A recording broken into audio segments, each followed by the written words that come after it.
Okay, well, good morning. My name's Rick Richardson. I'm a retired IBMer. I worked for IBM for about 30 years between 1968 and 1998, and I retired after that. The good news was for me, about 2 weeks after I retired, IBM came back and wanted to rehire me.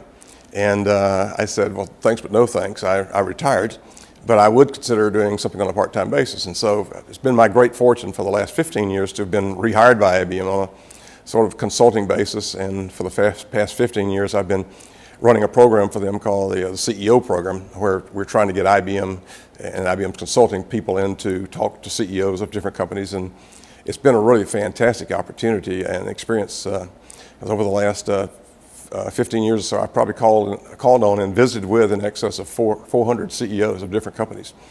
And those interactions and conversations have really been fascinating.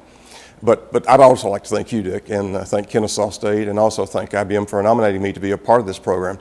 It really is an honor to be among the ones that you've chosen to participate in it, and I'm not quite certain why I was chosen, quite candidly, but I'm delighted that I was. I did a lot of things in IBM, and we'll talk about that maybe a little bit later on, and to the extent that your students and other people who might be watching this can learn from that, I hope they can.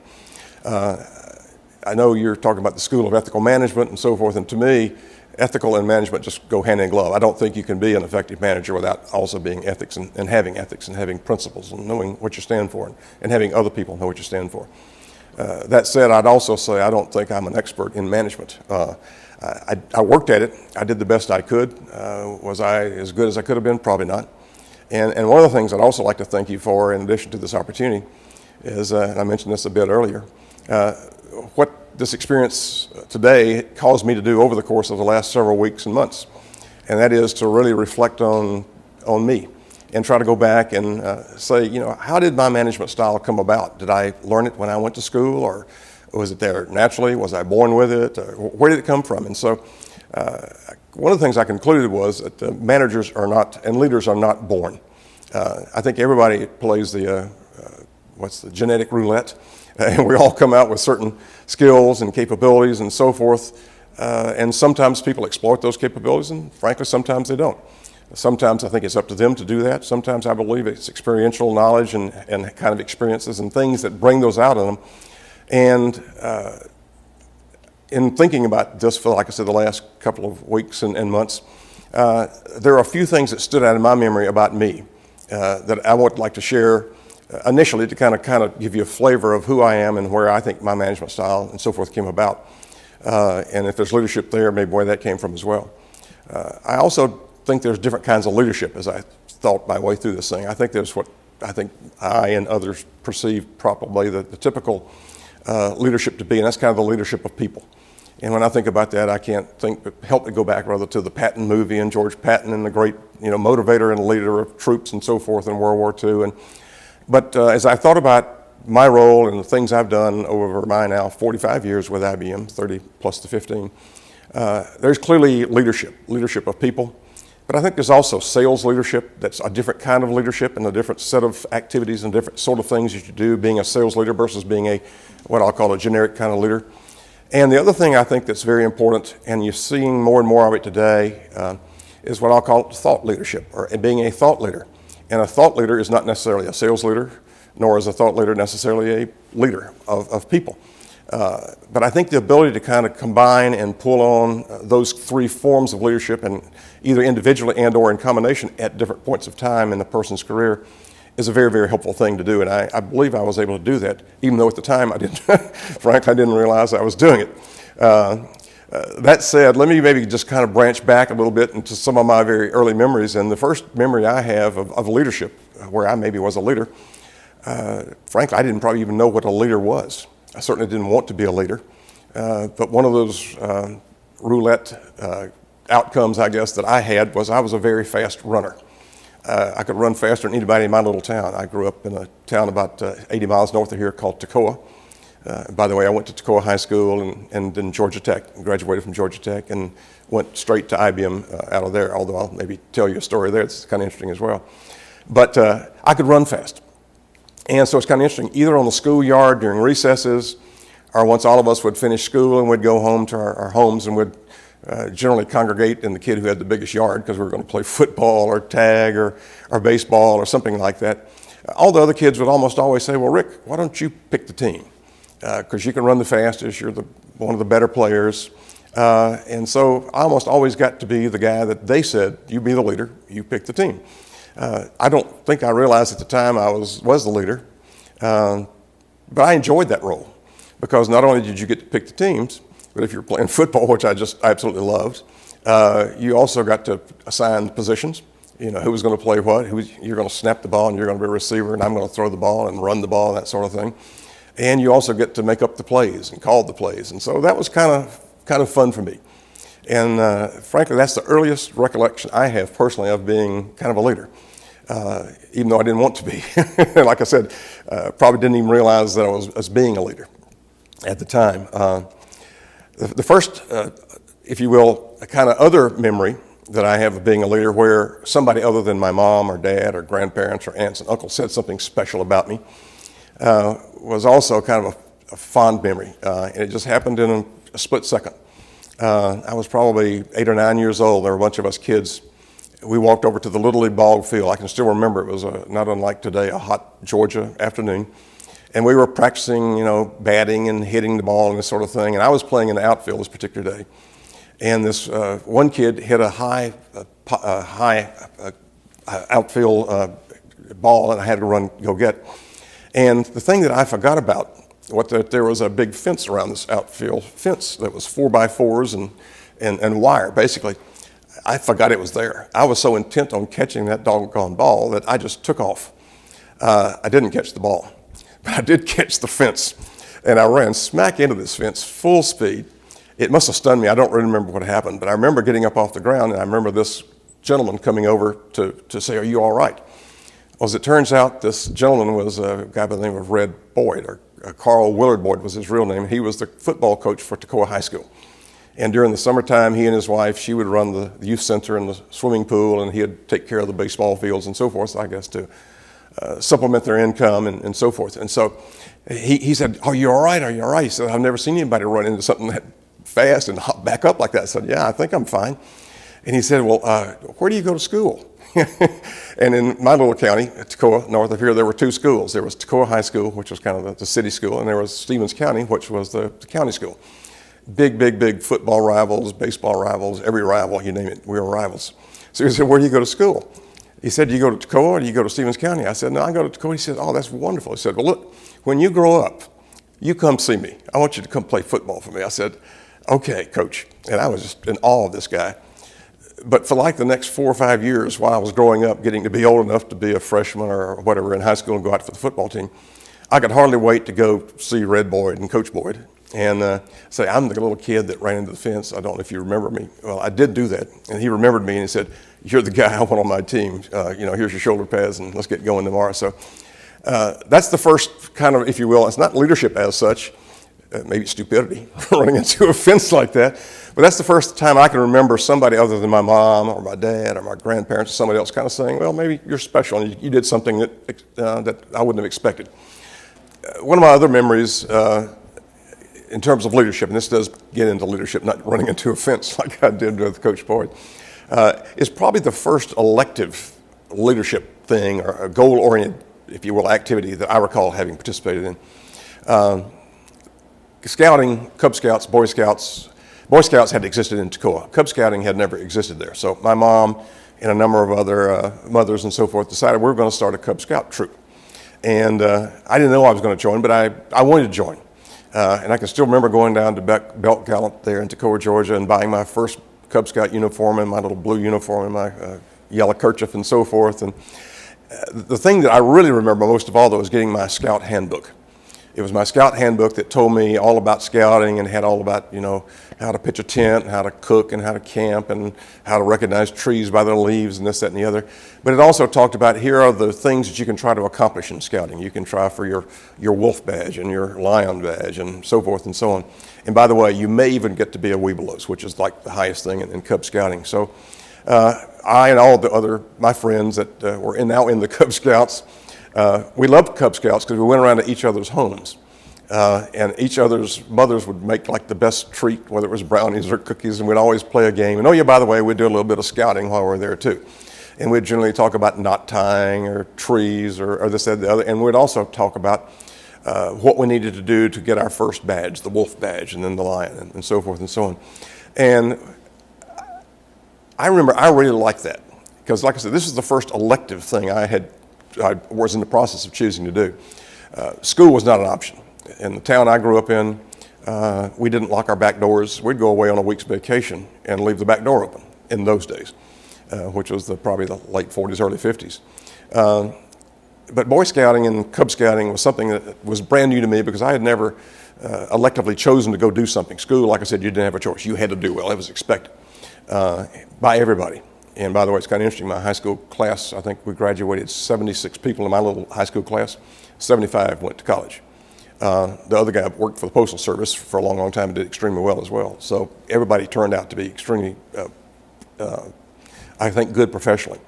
But scouting meant a lot to me. And as it turned out, I'd end up being able to, over the course of the 3 or so years in Cub Scouts, achieve my Webelos badge. And I was the only kid in our little troop that was able to do that. And I worked really hard for it. And I used to love to just, during my idle time during the day, if we weren't helping out with chores around our house or going to school or whatever during the school year, or playing sports, that sort of thing, you could find me with my head stuck in that little scout book. And I was trying to learn more knots, and I was trying to figure out how do I do this one other thing to get this next merit badge or this little arrow point, I guess it was, in the Cub Scouts. And so I really enjoyed doing that. And so I enjoyed Cub Scouts. And so it was a natural thing for me then to go into the Boy Scouts, which was another elective, goal-oriented sort of thing that I wanted to do. And one of the things that I don't know, it struck me at the time, but as I think about it now, really happened was this whole achievement sort of thing, this whole elective sort of thing, began to kind of separate, not me and my friends as friends, but separate us in terms of how well we either did or did not do. Because I found a lot of my friends said, this scouting stuff is too hard to work. I mean, I really don't want to go do that. I'd rather go flirt with the girls or do this, that, or the other. That didn't interest me at that time. I guess I was a late bloomer, but scouting did interest me a lot. And so I was very much interested in how you get your tenderfoot badge and your second class and your first class and your star in your life. And I even said, I've been a Webelos in the Cub Scouts. I'd like to get my Eagle Scout badge. Scouting had been going on in Toccoa, Georgia for a long, long time. Nobody had ever gotten to be an Eagle yet. And so I kind of set my sights on trying to do that. And I was so proud when I finally got my tenderfoot badge, and my mom sewed it on my uniform, and that was a big deal. And so I said, okay, I got my tenderfoot now. Well, I got to go learn how to do second class. And second class was pretty easy. First class, you had to learn the Morse code and send and receive Morse code. That was the big backbreaker for Boy Scouts in those days. Today, I don't think we even do the da da da da, but I still to this day remember da is a, da da da da da. I remember the letters of these things. Just as an example, I also remember the 12 points of the Scout Oath, which I used to say in those days, Scout will be blah, blah, blah, blah, blah, blah. And by the way, for those people who are watching this, I'd still say that the 12 points of the Scout Oath, which I'll try to remember here in a second, are not necessarily bad principles, bad things to live by, and bad things to be when you try to be a very, very good manager. And if I can remember, those 12 points are, it says a scout is trustworthy, loyal, helpful, friendly, courteous, kind, obedient, cheerful, brave, clean, and reverent. So I still remember those 12 things after, probably going on 50 years now, I guess. Also having remembered to have to talk about each one of those in my church when I got my Eagle Scout badge finally, and talk about what being trustworthy meant to me. And that's the first time I think I ever spoke in church or in front of a large group like that, and I know I was scared to death. I think I did all right because they gave me the Eagle Scout badge, and so I went on to get my Eagle Scout badge. But that meant a lot to me in terms of accomplishment because that was something I chose to do. It was a goal that was set out there. It's very, very difficult to achieve, but frankly, it was fun. And just as the little Cub Scout book was fun to go through, the Boy Scout book was bigger and even better. And I just absolutely loved using that and going through it. And so to me, early on, that taught me that I love goals. I love achieving goals. I love understanding how to get to a goal. You don't just do it all in one big step. You got to break it down in terms of interim steps and so forth. And that lesson has stuck with me for a long, long time, I think, and even including going into my management career. That's probably enough about me and a kid and so forth, although I will go on to say that there were a lot of other things that helped me to become who and what I am. My church, my mom and I and my dad and sister were all members of the First Baptist Church in Toccoa. We went to church, went to Sunday school. We went to church Sunday. We also went to evening services on Sunday night. And we went to prayer meeting on Wednesday night. Matter of fact, the Wednesday nights were almost my favorite because we'd almost always go there, I would, after football practice or after baseball practice and that sort of thing. And the preacher and my dad and a number of other guys in the church would always cook different things, whether it was spaghetti night or chili night and so forth. So we always knew we were going to get a big pot of something good. And may even get to sit with the girls between dinner and the church services on Wednesday night. So that was a big part of my I think, upbringing as well, and learning socialization skills and so forth. And it's also the first time I think I actually had a mentor as a businessman. My dad owned a lumber company and really was kind of a carpenter. I wouldn't call him a real businessman. I didn't really know or wasn't exposed to any other business people in Toccoa, other than one of my Sunday school teachers, probably when I was about 10 or 11 years old. And I remember kids my age talking about waiting to get to this guy's class because this guy was just so good. And he was so good, not just talking about the Bible and what the story meant in the Bible, but in terms, the thing he would really do, he would take that story and make it real life today. And he would make it meaningful to us teenagers who were really probably full of hormones and maliciousness and all kind of bad stuff. And he would really make us really think about our lives and what we're going to do. And I said, I'm not really sure what this guy does. I know he's a businessman. He wears a suit and tie all the time, which differentiated him from most of the other folks that I saw. But he, as it turns out, was like the general manager, I think, of the Coats and Cart plant there and so forth. But he was a fantastic storyteller and a fantastic, I think, influence in terms of mentoring me, in terms of wanting to be, wearing a coat and tie and being a businessman versus being some kind of tradesman or something else, which is most of the folks that I happen to know there in Toccoa. Other things that were big influence on me, I think, was something as simple as singing in the choir. I was really a timid kind of teenager, and I think singing in the choir kind of brought me out. The Boy Scout, having to speak in public, brought me out. One of the other things that really brought me out that I recall too was my mom was a school teacher. And so in my little school, we didn't have that many people, so we had to play every sport in order to have a sports team. So I played football and baseball, and I ran track, and I was on the golf team. And I wanted to play basketball, but my mom said, nope. I said, at least 1/4 of the year, you can't play sports, you've got to study. And so I said, okay, well, the least thing I like is basketball, so I'll give up basketball. So I gave up the winter months, if you will, to concentrate on my studies. Well, what I learned to really do during that quarter off is the best thing that ever happened to me. I learned how to play the guitar. So I self-taught myself the guitar, listening to Duane Eddy records, and I had also earlier on had a paper route, which was also kind of interesting. I, as a kid, had wanted a Cushman Eagle motor scooter very, very badly, and so did all my friends. I woke up one Sunday morning and I had a Cushman Eagle motor scooter, and so did like 4 or 5 of my friends. The only difference was theirs was really a gift from Santa Claus. Mine had strings attached. Mine was half a gift from Santa Claus, and the other half of my gift was I had a paper route that I was to start on Monday morning with my new Cushman Eagle motor scooter. And I had 110 people on my paper route to help earn the other half of my motor scooter. One of the best lessons I ever learned, because I did my paper route. My dad and I would help out. He would help me on Sunday because that was the big paper. You had the inserts, and frankly, the basket that fit on the back of my motor scooter wouldn't hold those papers.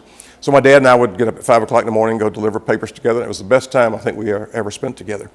But the thing I learned about my paper route and my scooter is that was my scooter. I was paying for it. That scooter had more chrome on it because I added to it. I kept it shined up. Everything was pristine. And if you look at that scooter probably 4 or 5 years later, my scooter was as good as the day I got it from Santa Claus or my parents. All of my friends, they were wrecked, they were rusted, they were torn up. So the other thing I learned about was skin in the game. If you got some skin in the game, you tend to do a lot better, and you take care of what you're working on, whether it's something as simple as a scooter or running a big company and you got skin in the game versus just being an employee. So those are the kind of things that really influenced me. The guitar, one more thing, I think, because this is the other thing that really brought me out from my timid state. So like I said, during my off quarter, when I was focusing on my studies, I learned how to play the guitar. And as it turned out, a couple of my other buddies wanted to learn how to play the guitar too, so I kind of helped them. And as most guitar players know, you learn a little something and I'll share it with you. You learn a little something, you share it with me. A new lick, so to speak, is I guess what we called it. So we learned how to play the guitar, and we said, well, gosh, wouldn't it be fun to start a band? So we started a little band, 3 guitars. My next door neighbor was a great trumpet player. I also played the trumpet.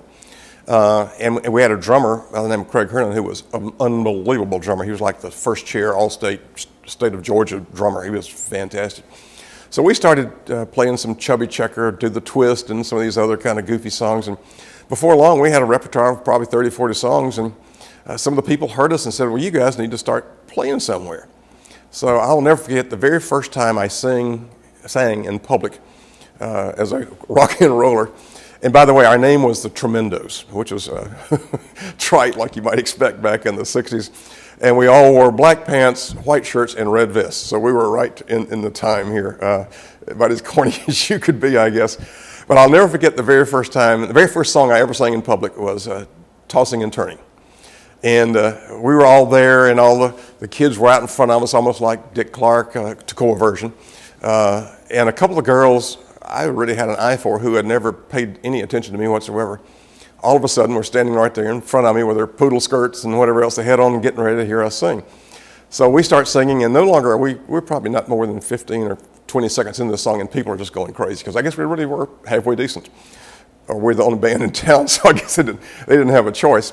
But that was another thing that really helped me to come out and not be the really kind of introverted person that I was. My wife now says maybe it created a monster, because I've probably gone the other way, which is not all good either. But that was very, very meaningful and very helpful to me. So much for that. I graduate from Toccoa and I go to Georgia Tech. I really enjoyed Georgia Tech here in Atlanta. During that period of time, I also got married. And so I said, I need to go ahead and get out of here and get to work. So I went to summer school and so forth. And as it turned out, I was going to graduate. And this is kind of an interesting story. Off quarter in December of 1967. I had my career mapped out for me. As it turns out, my wife's uncle was an executive vice president with a very large investment company here in Atlanta at the time. And so I was going to go on out of Tech, and I was already applied to and accepted to Georgia State, and I was going to get my master's in finance, and I was going to become an investment broker and work in Robinson Humphrey was the name of the company at the time. But I said, it's November, October, the Georgia Tech Placement Center is having people come in to do interviews. I said, I have no intention of taking one of those jobs, but I think I'll go over there and get some practice interviewing. So I went over there and signed up for 10 or 12 interviews. And I remember one was Wade Mitchell, who was a big Georgia Tech quarterback, and he was the president of First National Bank of Atlanta. He was there. I actually had an interview with him. It was almost like I wanted to just be him and talk to him more so than the job. But I interviewed for Touche Ross Consulting, and I remember some of the other people I interviewed with. But the one that ended up being a pretty good interview was I interviewed with IBM. There was this guy named Jim Robertson that came up from Cape Kennedy. Cape Kennedy had just been opened up. It was a big office for IBM, principally dealing with the Patrick Air Force downrange tracking station and NASA at the Cape. But IBM had just announced these new machines, these small machines. And when I say small machines, I'm talking small. These things had anywhere between 8 and 16 K, not meg, K of memory. And by the way, they would rent for about $2,500 to $3,000 a month. And you could not buy them. IBM was an entirely different world back then. But long story short, I went into this interview with this Jim Robertson with IBM, and he said, well, what do you know about IBM? I said, I really don't know anything about it. So he started telling me about IBM and computers and so forth, and I frankly didn't have much familiarity with it. And it sounded interesting. He says, no, by the way, we got a training program that goes about 18 months, anywhere between a year and 18 months, depending on how well you do. And we're going to teach you all about computers. We're going to teach you all about programming languages, databases, and all this kind of stuff. And he said, you did pretty well on that data processing aptitude test. I was always good with math and chemistry and physics and loved that stuff. So he said, you did very well on that, what they call a DPAT, data processing aptitude test. said, we'd like to invite you to come down to Florida. Bring your wife. We'd like to have you meet the branch manager and some of the other managers and maybe talk to a few of the people in the office and see if you might be interested in coming to work for us. I really wasn't interested in going to work for IBM. Like I said, I had this plan that I was going to go do Georgia State and investment banking. But it was December here in Atlanta, and it was cold.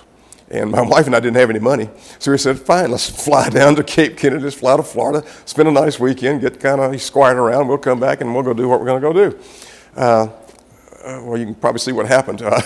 We went down, and it was phenomenal. I had never been into something like that. I remember a guy named John Wilson, who was a system engineering manager, picked us up. John and his wife Betty are still friends to this day after 40 some odd years. But the thing I really remember the most was going out to Tom Ely, who was the branch manager. He had us over to his home for Saturday night dinner. And I had never been to a home like this. This was a series of canals there. And Tom had his big 40-foot Chris Craft kind of boat in the back. I'd never seen a boat like that. And I said, wow, this IBM stuff, if you can get to live on a house like this at the end of the canal and have a boat like that in your backyard, that might be something that I might want to think about.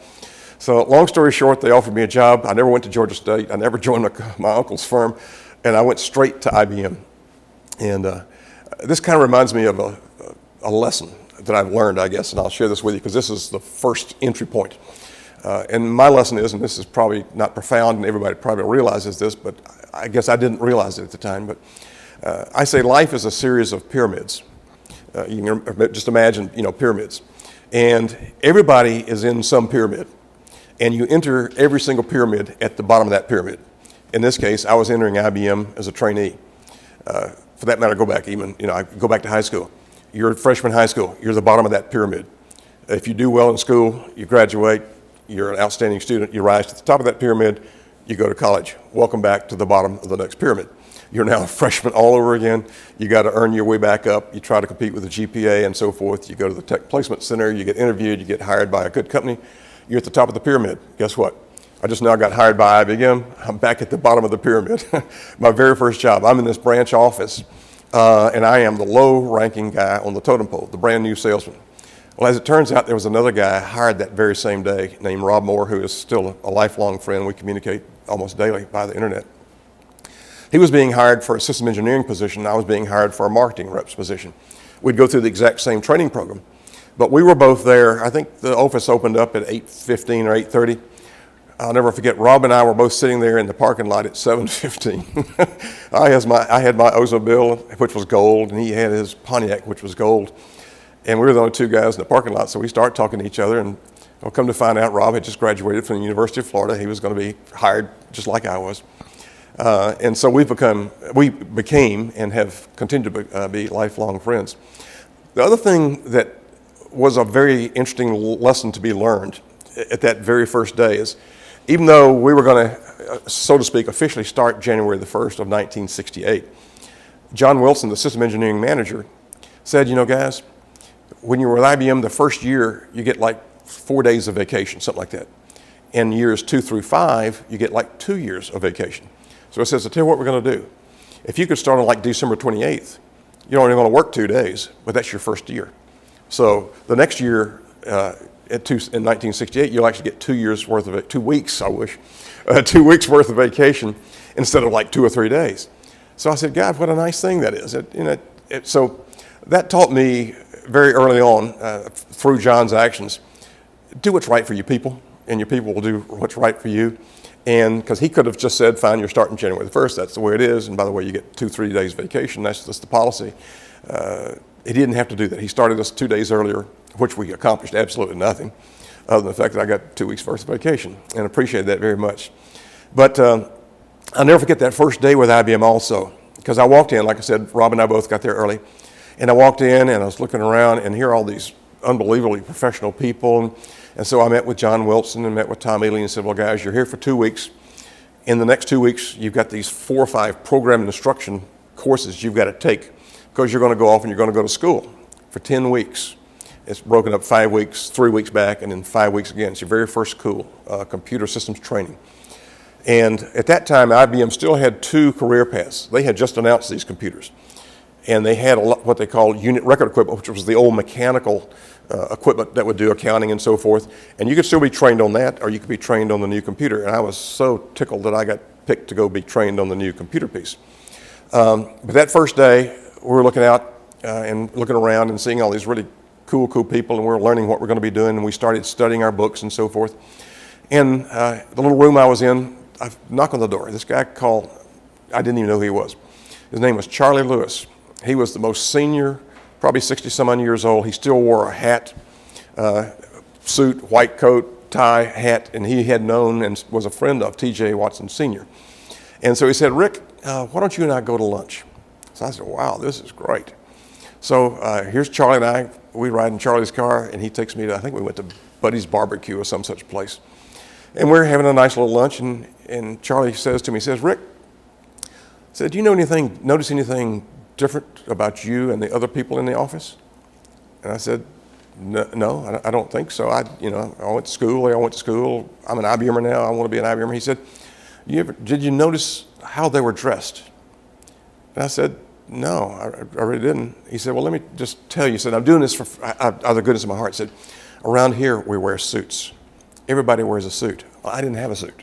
I didn't come from a wealthy family. I only had 2 sports coats, and I had my favorite sport coat on. But I had a sport coat on and slacks and a shirt and a nice tie. But I didn't have a suit on. So Charlie very nicely told me I need to go buy some suits. So that night, after I closed up, I went to, I think it was maybe Dillard's or some such place. And luckily, I bought 2 suits, and they could tailor the pants and so forth for me there that night. So beginning the next day, Tuesday, I had my 2 suits working for me. But Charlie told me in a very, very nice way, and I suspect the branch manager probably put him up to it versus telling me directly through the chain of command. While I was having lunch with Charlie, though, I also asked him, I said, as long as you're here and you're giving me all this good advice, what else would you tell me to do to be successful in IBM? Because you've been here 30, 40 years, and you've obviously done quite well. He said, well, Rick, he says, it pays to know what you're talking about. And like I said, this was driven home to me when Rob and both I went off to our first class, which happened to be in Boston, Massachusetts. So I talked about these pyramids, kind of welcome back to the bottom of the pyramid. Here we are, we had 30-some-odd people in our class. And frankly, I felt a little intimidated because in my class, Rob was there. He's a University of Florida graduate. I'm a graduate of Georgia Tech. There was another guy from the South there, a guy named Terry Richardson, happened to be from Clemson. We were the only guys from Georgia, Florida, South Carolina. So I noticed in class as we were going around and doing our introductions, the first fellow says, well, I went to Harvard and I had my MBA. The next guy says, well, I'm a Dartmouth grad and I did this and that and the other. And the other guy went to Princeton, and I'm saying, oh my goodness, here I am from little hick from Georgia. I went to Georgia Tech, and here's all these Ivy League guys. I'm really concerned about my capabilities in this school. And so I guess I always was not necessarily the most confident guy. A little segue here. I just heard an interesting point. Maybe this is for the students here, but speaking of Harvard, the Harvard Business Review just 3 weeks ago talked about what kind of people make the best executives. And as it turns out, very confident people do not make the best executives. People with, you got to have some confidence, but you can't be overconfident. People with, kind of, I'll call it medium confidence, tend to be, from their studies, the people who make the best executives, because I guess the people who are overconfident said, look, I don't need to prepare. I'm Top Gun. I'm going to go in here. I can be a success. And so they go in and they really haven't thought it out. They hadn't planned. They don't have plan A. They don't have plan B and plan C. People who are lacking in confidence, maybe like me, maybe tend to work a little harder, study a little harder, think about what I'm about to do a little harder, have a fallback plan in case plan A doesn't work, that sort of thing. So it's kind of interesting, just speaking about Harvard, that just came out about 3 weeks ago. But that was me, because here I am in this class, and here's all the Harvard guys and this, that, and the other. Well, as it turned out, we were as good as them, and matter of fact, better. Rob and I both finished like number 1, 2 in our class, and I ended up getting elected president of the class, which is, kind of crazy. I guess we were so different being from Georgia and Florida that we kind of stood out versus amongst all the Ivy League folks. But one of the things I learned in that class, or it hit me in that class as I was going around, and we'd all go out to dinner at night, and you'd meet different people from different parts of the country, which was really phenomenal. And I realized that they put their pants on just like one leg at a time, like I did too. The women in the class didn't do that, but they were down-to-earth people as well. But one of the things that would quite often come up at night when we're out talking about, our class, the people who were the marketing reps would oftentimes say, well, look, I don't need to learn how this assembled language programming, COBOL programming, Fortran programming, APO programming, PO1 programming. I don't need to learn that. That's technical stuff. Salesmen aren't technical. And I went back and I remembered, Charlie Lewis said it helps to know what you're talking about. So I said, I'm not going to do that. I'm going to study just as hard as these system engineers do. And so I ended up hanging out in class and even after class and getting in the homework sessions, because we had to do homework after this, with a lot of the system engineering folks, and said, I'm going to know as much about computers as they know about computers. And that really helped me a great deal. But it really also is one of these differentiation things that I could see. And Charlie Lewis was a big, big part of that, saying that it helps to know what you're selling, because I wanted to know what I was selling. And a great example of that was, I was very successful. The territory I had was a new business territory. IBM had never had an offering for these customers. And now they had this System 360 Model 20 and ultimately the System 3. And my territory was all the cities, counties, hospitals in Indian River and Brevard County. None of them, except one. Wiestoff Hospital had a unit record set up with IBM. And that reminds me of another story that might be kind of fun. This is where I really learned some humility. During my break from my first computer class, we were there for five weeks, learned all about computers, and I was really feeling pretty good because I could program in assembler and Fortran and COBOL, and I really knew the way a computer worked. And so I come back for my 3 weeks. We have more program instruction courses to go through to prepare us for the next 5 weeks. But while I was there, my manager, John Wilson, said, look, Rick, we got this new machine that just came into Wiestoff Hospital. It's an 085 collator. And what they've done, they've been using just a sorter to put their guarantor cards and their charge cards together to run their billing and so forth. Now they're going to install this collator. And you need to go out and install that collator for them and find out what they want to have it do and wire the board, because you actually didn't program this, you wired it by programming boards. So, and he said, here's the program instruction course on this machine. Go learn it this weekend, and on Monday, you need to go over there and ask for a lady by the name of Dorothy Kindred at Wiestoff Hospital. So I did, and I went through the whole 200 and some odd pages, and I knew that board inside out. I knew how to wire it and this, that, and the other. So the next morning, I go to Wiestoff Hospital, and I ask for Mrs. Kindred, and they take me to the data processing area, which was right around behind the admitting office. And I introduced myself. I said, Ms. Kindred, my name is Rick Richardson. I'm a brand new IBM guy. I'm just back from computer school, and I'm here to install your 085 collator. And I was kind of doing like this, I think. And I said, where is it? She said, you're leaning on it. The funny part of this was, this program instruction course had pictures of the board. I knew what the board looked like, but I didn't know what the machine looked like. So I was leaning on this darn machine, and she says, oh my God, another IBMer to train. So there went my computer training and my fond entry saying, I'm your brand new IBMer. I went back to the bottom of the pyramid. Here's another trainee for her to train from IBM. But that was funny. But the other thing that really made me appreciate what Charlie had told me was I was successful, and I sold Wiestoff a computer instead of the unit record, and I sold some other installations. And as it would turn out, I had 3 computers coming in 1 month.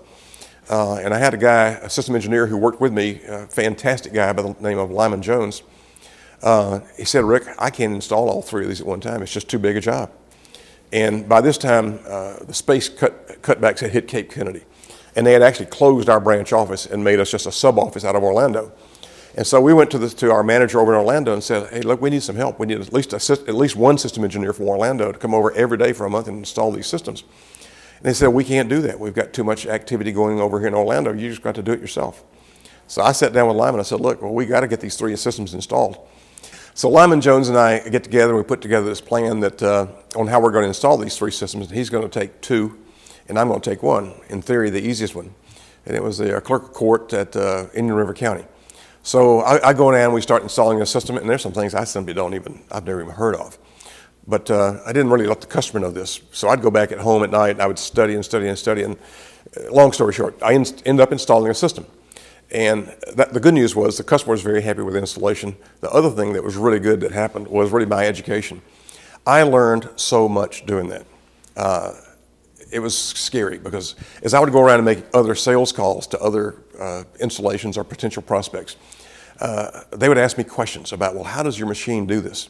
And a lot of these were very, very technical questions. I knew the answer. A lot of times I could answer just like that, which really helped my credibility as a salesman, because a lot of my competitors, who were the Burroughs and the NCRs and so forth, the world, they were these, quote, salespeople. They couldn't answer a technical question. I could tell them exactly how it did it and why it did it that way and why ours was the best.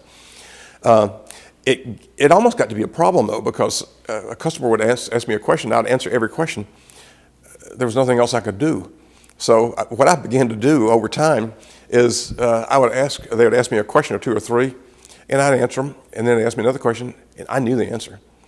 But I said, gosh, I don't know the answer to that. I'll have to get back to you. So I began to actually not answer questions, so I'd have an excuse to get back to people as a sales strategy to kind of have a follow-on meeting and engagement with them. So, but the thing that Charlie Lewis taught me about, know what you're talking about, know what you're selling, is stuck home to me absolutely in those experiences and so forth, and that stayed with me all my life.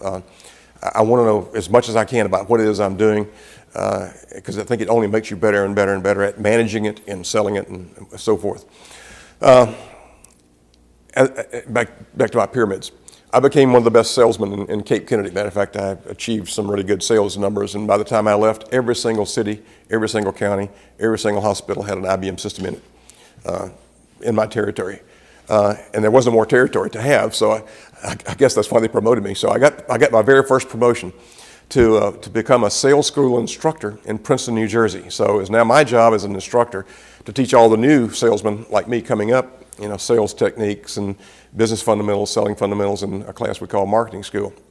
And had a great opportunity while I was there. Sam Palmisano, who just retired as IBM CEO and chairman, was a student of mine. And Sam was really a hoot to deal with. He had a great personality. He was just a real leader. And it's very interesting looking at the kids back then that came through that class. You could see those that really kind of stood out, and I thought were going to become bigger and better and do great things in IBM. And as it turned out, I was right almost all the times, including Sam. But one thing that really happened to me while I was in Princeton there that is I think, a lesson I'd like to share with everybody, is Don Stinchcomb, who was the manager of the Princeton Education Center, called us together one day and he said, guys, I've been able to get one seat in this training program at the Harvard Business School. It's called the President's Class. It's a 3-week case study based class. And I think we had about 18 instructors there. And he said, I'd like to send all 18 of you, but I can't. I've only got one seat. So if you all would like to go, why don't you write me a letter and tell me why you think you should go and what you will do when you get back as a result of having been to that school. So I said, I went home to my wife and I said, I really would like to go to this thing. It's going to be tough with you and the kids because I don't get to come home. And you worked Monday through Saturday. You only had Sunday off. You had 3 case studies per day. So it was a really rigorous class. So she said, fine, let's go do it. So I wrote down my letter, and long story short, I was selected. And so off to Harvard I go for 3 weeks. And we walk in the very first day, and the instructor starts to tell us, well, here's what we're going to be doing. Here's case studies, and let's just talk a little bit about business this first day. And tonight, I'm going to give you your first 3 case studies. These things were anywhere between 40 and 60 pages long. It says read them tonight, and tomorrow come back in. We're going to role play, and we're going to dialogue, and we're going to go through case A and case B and case C. And why don't you try to figure out what's wrong with the customer, what the issue is, and what you would do about it. And better yet, where IBM might be able to help. Now you remember in these days, IBM was strictly a hardware company. There were no services, there was no consulting, there was, I don't think there was even any application software to speak of. So off to this class we went. That first night, going through those 3 case studies was the most frustrating night I think I've ever spent in my entire life. I read the first one, and I said, okay, I think I understand here, and Company A, here's maybe what their issues are, and here's what I would do about it. Company B, I began to read about that, and I'm getting a little tired now because I'm into my 100th and some odd page. And I maybe wasn't as good. I said, but I still think I know what's wrong with this company, and here's what I would do about it. And now it's time to read the 3rd case company. It's probably close to midnight by this time, and I'm reading this thing. And all of a sudden, this stuff just starts running together. I can't remember if it's A or B or C I said, oh my goodness, I'm going to have to go in this class tomorrow, and these guys are going to call on me and ask me questions about this stuff. And I'm not going to be prepared, and so this is my lack of confidence coming out again. I guess I said, I got to keep reading. So I stayed up like 2 or 3 o'clock. I'm not good at staying up at night. I don't think I've ever stayed up all night in my life. If I did, I would die, I think so. So I had to go to bed. But the next day we went in and we went through the first case study, and it was okay, and thankfully nobody called on me, I think. I certainly didn't volunteer. But we got into the second case study, and the guy said, you know, guys, did any of you guys have trouble going through these case studies last night? Did they tend to run together? And I kind of looked around, and everybody held up their hand and said, yes, they really did. He said, well, let me share with you, before we go any further, let me share with you a little technique, a little template. And this is what I'd like to share with you all, that I have used all my life. And this was back in 1973 when I learned it. So we're almost 40 years later. I have found this to be one of the most helpful things I've ever known, ever learned, and I use it to this day in a variety of different uses, as you'll maybe see. But what this guy did was he said, I want to just teach you this little 6-block template. And you can use this 6-block template to help you organize every case study you go through. And I have found that, for that matter, you can use this 6-block diagram to understand every customer that you're ever going to deal with. And instead of dealing with this great big, hard, complex thing to deal with, every time you learn something about a customer, I guarantee you can put it into one of these 6 blocks, or one of these 6 filing cabinets, if you will, albeit virtual. But let me just kind of go through what these are. The first one, as you might expect, in order to try to understand a company, you need to understand what their goals and objectives are. And by the way, this diagram, just if you kind of let me do this, it's three blocks on top, 1 block in the middle, and 2 blocks on the bottom. Simple 6-block diagram, but very, very powerful. And I'd say that the middle block is the goals and objectives of a company. So as you're going through reading a case study, or as you're learning about one of your clients, or as you're learning about your own business and you're trying to do your own strategic planning, it's very important to talk about what are your goals and objectives, and make sure that they're well known by all your employees and so forth and so on. And you have agreement as to what those goals and objectives are. I'll never forget, I don't think it'd be bad to say, well, I'd say a large department store. When I was a marketing manager in Little Rock, I had a very large department store client who is all over the place now. And we had a planning session that I was going to run for them, because it's one of the things I learned how to do when I was in sales school.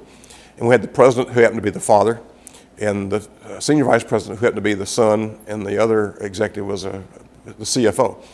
And we were going to have a planning session. So we started talking about, let's just start out with goals and objectives. Goals and objectives for your company. Where do you want to be? And who is your marketplace? Who are your customers? Well, as it turned out, these 3 guys didn't necessarily agree on who their target audience was. Somebody said, no, it's the really upscale shopper. And the guy said, no, it's kind of the mid-tier shopper. So we said, well, you know, this might be one of the most important things we do here in this planning session, is to at least agree on, you know, what are our goals and objectives? Who are we going after? What do we want to try to accomplish with them? And what kind of time frame? How will we know when we've been successful? So the point being here that goals and objectives, it's important to understand it. So if you're going through a case study, or as you're learning about your company, or it's your own company, what are your goals and objectives? That's box number 1. Box number 2 is the kind of, if we're looking at, I'm looking at it, it's kind of the environment. What is the environment that this company is in? What's the industry? Is this an industry that's going good? One that's not going so good? Is it growing? What about regulation? What about competition? Who is the competition in here? Who is recognized as the leader in here? So here's your goals and objective, and you could want to grow, double your size. But if you're in an industry who is going away, you don't have concert, you don't have balance, if you will. You don't have synchronization between your goals and the environment. So it's very, very important to have your goals and objectives, but it's equally as important to understand the environment that you're operating in. Your company, your competition, the industry, regulations, all the things you control, but things you don't control too, like obviously regulation and so forth and so on. The third box at the top is still kind of an assessment box. So we've talked about your goals and your objectives and the environment that you're in. This other box, if you will, is your strengths and your weaknesses. So this is the goal. This is the game we're playing, if you will, the goals and objectives. This is the playing field we're playing in, i.e. the environment. What do you have to play the game? So what are your strengths and what are your weaknesses? Do you have good products? Are your products weak? Do you have good customer loyalty? Do you not have good customer loyalty? How about your brand? Is it a good brand? Is it recognized? Is it not? All of these things. Do you have capital? Do you have financial strength? Do you have good management team? Culture, employee loyalty, all the various strengths and weaknesses that you have. Because what you really got to say is, here's the game I'm going to play. Here's the field I'm going to play it on. What do I got to play it with? And you've got to really accurately assess your goals and objectives, the environment, and your strengths and weaknesses before you ever begin to do the strategies. And one of the things I find out very, very often is that a lot of people jump, say, because it takes a lot of time to really understand this. And people want to get past that. I want to get right in and develop my strategy. We want to have a strategic planning session. We've got to come out of here with action plans. Excuse me. You better make sure you know what you're talking about, Charlie Lewis. Before you start putting together strategies, you better make sure that your goals are achievable and realistic, stretch but realistic. The environment, you better understand your strengths and weaknesses. And then and only then are you prepared to put together your strategies. So that's the fourth box, strategies. And out of strategies, and by the way, it's not just financial strategies, because I have done a lot of consulting for the Urban League and in Jacksonville for the Chamber of Commerce with small businesses. And almost always I see small businesses, they say, well, show me your business plan. It's a budget. It's a financial forecast for the next 3 or 4 or 5 years, whatever their planning horizon is. But it's not a set of strategies, it's a financial plan. And so strategies, and I think probably everybody that's watching this understands, it certainly has a financial component, but there's a lot of other components too, including product, people, market, so forth and so on. So you got to have a combination of strategies that you put together that are in sync with those 3 boxes at the top. And then out of strategies come the bottom 2 boxes. The 2 bottom boxes are business processes. So you've got your goals, objectives, environment, strengths and weaknesses, you got your strategies. Now you have your business processes, those repeatable, measurable processes that you put in place to try to go execute in the marketplace to achieve and execute your strategies. And in IBM's parlance, this is kind of IBM's wheelhouse. IBM understands processes, we understand technology and infrastructure and how you can enable those processes with technology and computers and software and so forth and so on. But it's not to say you're good at it. And I find a lot of customers, I'll give you a story in a second here, where people are not necessarily good at business processes, and why it's very important to do things like benchmarking and so forth in order to assess how good or not good you truly are. So that's the 5th box. The 6th box, kind of down on the bottom, is what I'll call a soft box. It's a box that'll trip you up more often than not. And that other box is, okay, out of strategies, now we got business processes. Now we've got organization and motivation. And organization and motivation obviously is how you're going to organize to execute your strategies and work within the context of those business processes. So our organization is a key part of it, but so are things like compensation, how you're going to pay your people, how you're going to motivate your people, how you're going to appraise and promote and so forth your people. Culture, what sort of culture do you have? And I'll give you some examples later on in our visit here together where IBM's culture turned out to be its biggest problem. Culture can be a nightmare, or it can be a very big and important enabler for you as well. So this 6-box diagram is what I have used, and you can take a case study, or you can take any customer that you're trying to understand. And I've gotten to where now I don't even think about it. I just do it automatically. So as I'm talking to one of these 400 CEOs I've visited with over the last several years, he or she says something, it goes into one of these boxes. I know right where it goes, and it helps me to remember what they're talking about. And where I have found where customers get in trouble, it's in one of 2 ways. It's in one way where they've misassessed one of these boxes, i.e., they think they're really good, but they're not. And based on that fallacious thinking, they've developed a strategy that now is not working. The reason it's not working is not the strategy is flawed. It was just the wrong strategy given the input that you had going into it. So I found that customers have problems because a box is not properly thought out, or it's not as good as it could be, and I'll give you an example in a minute. Or it's where they have a lack of synchronization, a lack of balance between the 2 boxes. In other words, one of our strategies could be to move to a set of shared services to cut cost and to collapse operations in our company. On the other hand, if I've got a decentralized culture and a decentralized organization, that's not in sync at all with that centralization type of strategy. So just some examples of these kind of things. This is a funny one. When I was an IBM marketing manager, and I'll maybe tell you another story when I was a marketing manager a little later on, I was in Little Rock as the marketing manager. I had the whole state of Arkansas. We had a very, very large manufacturing company that was a client of ours. They manufactured heating and air conditioning equipment. And they had done some benchmarking, and they had determined that they were way over cost in terms of their competition.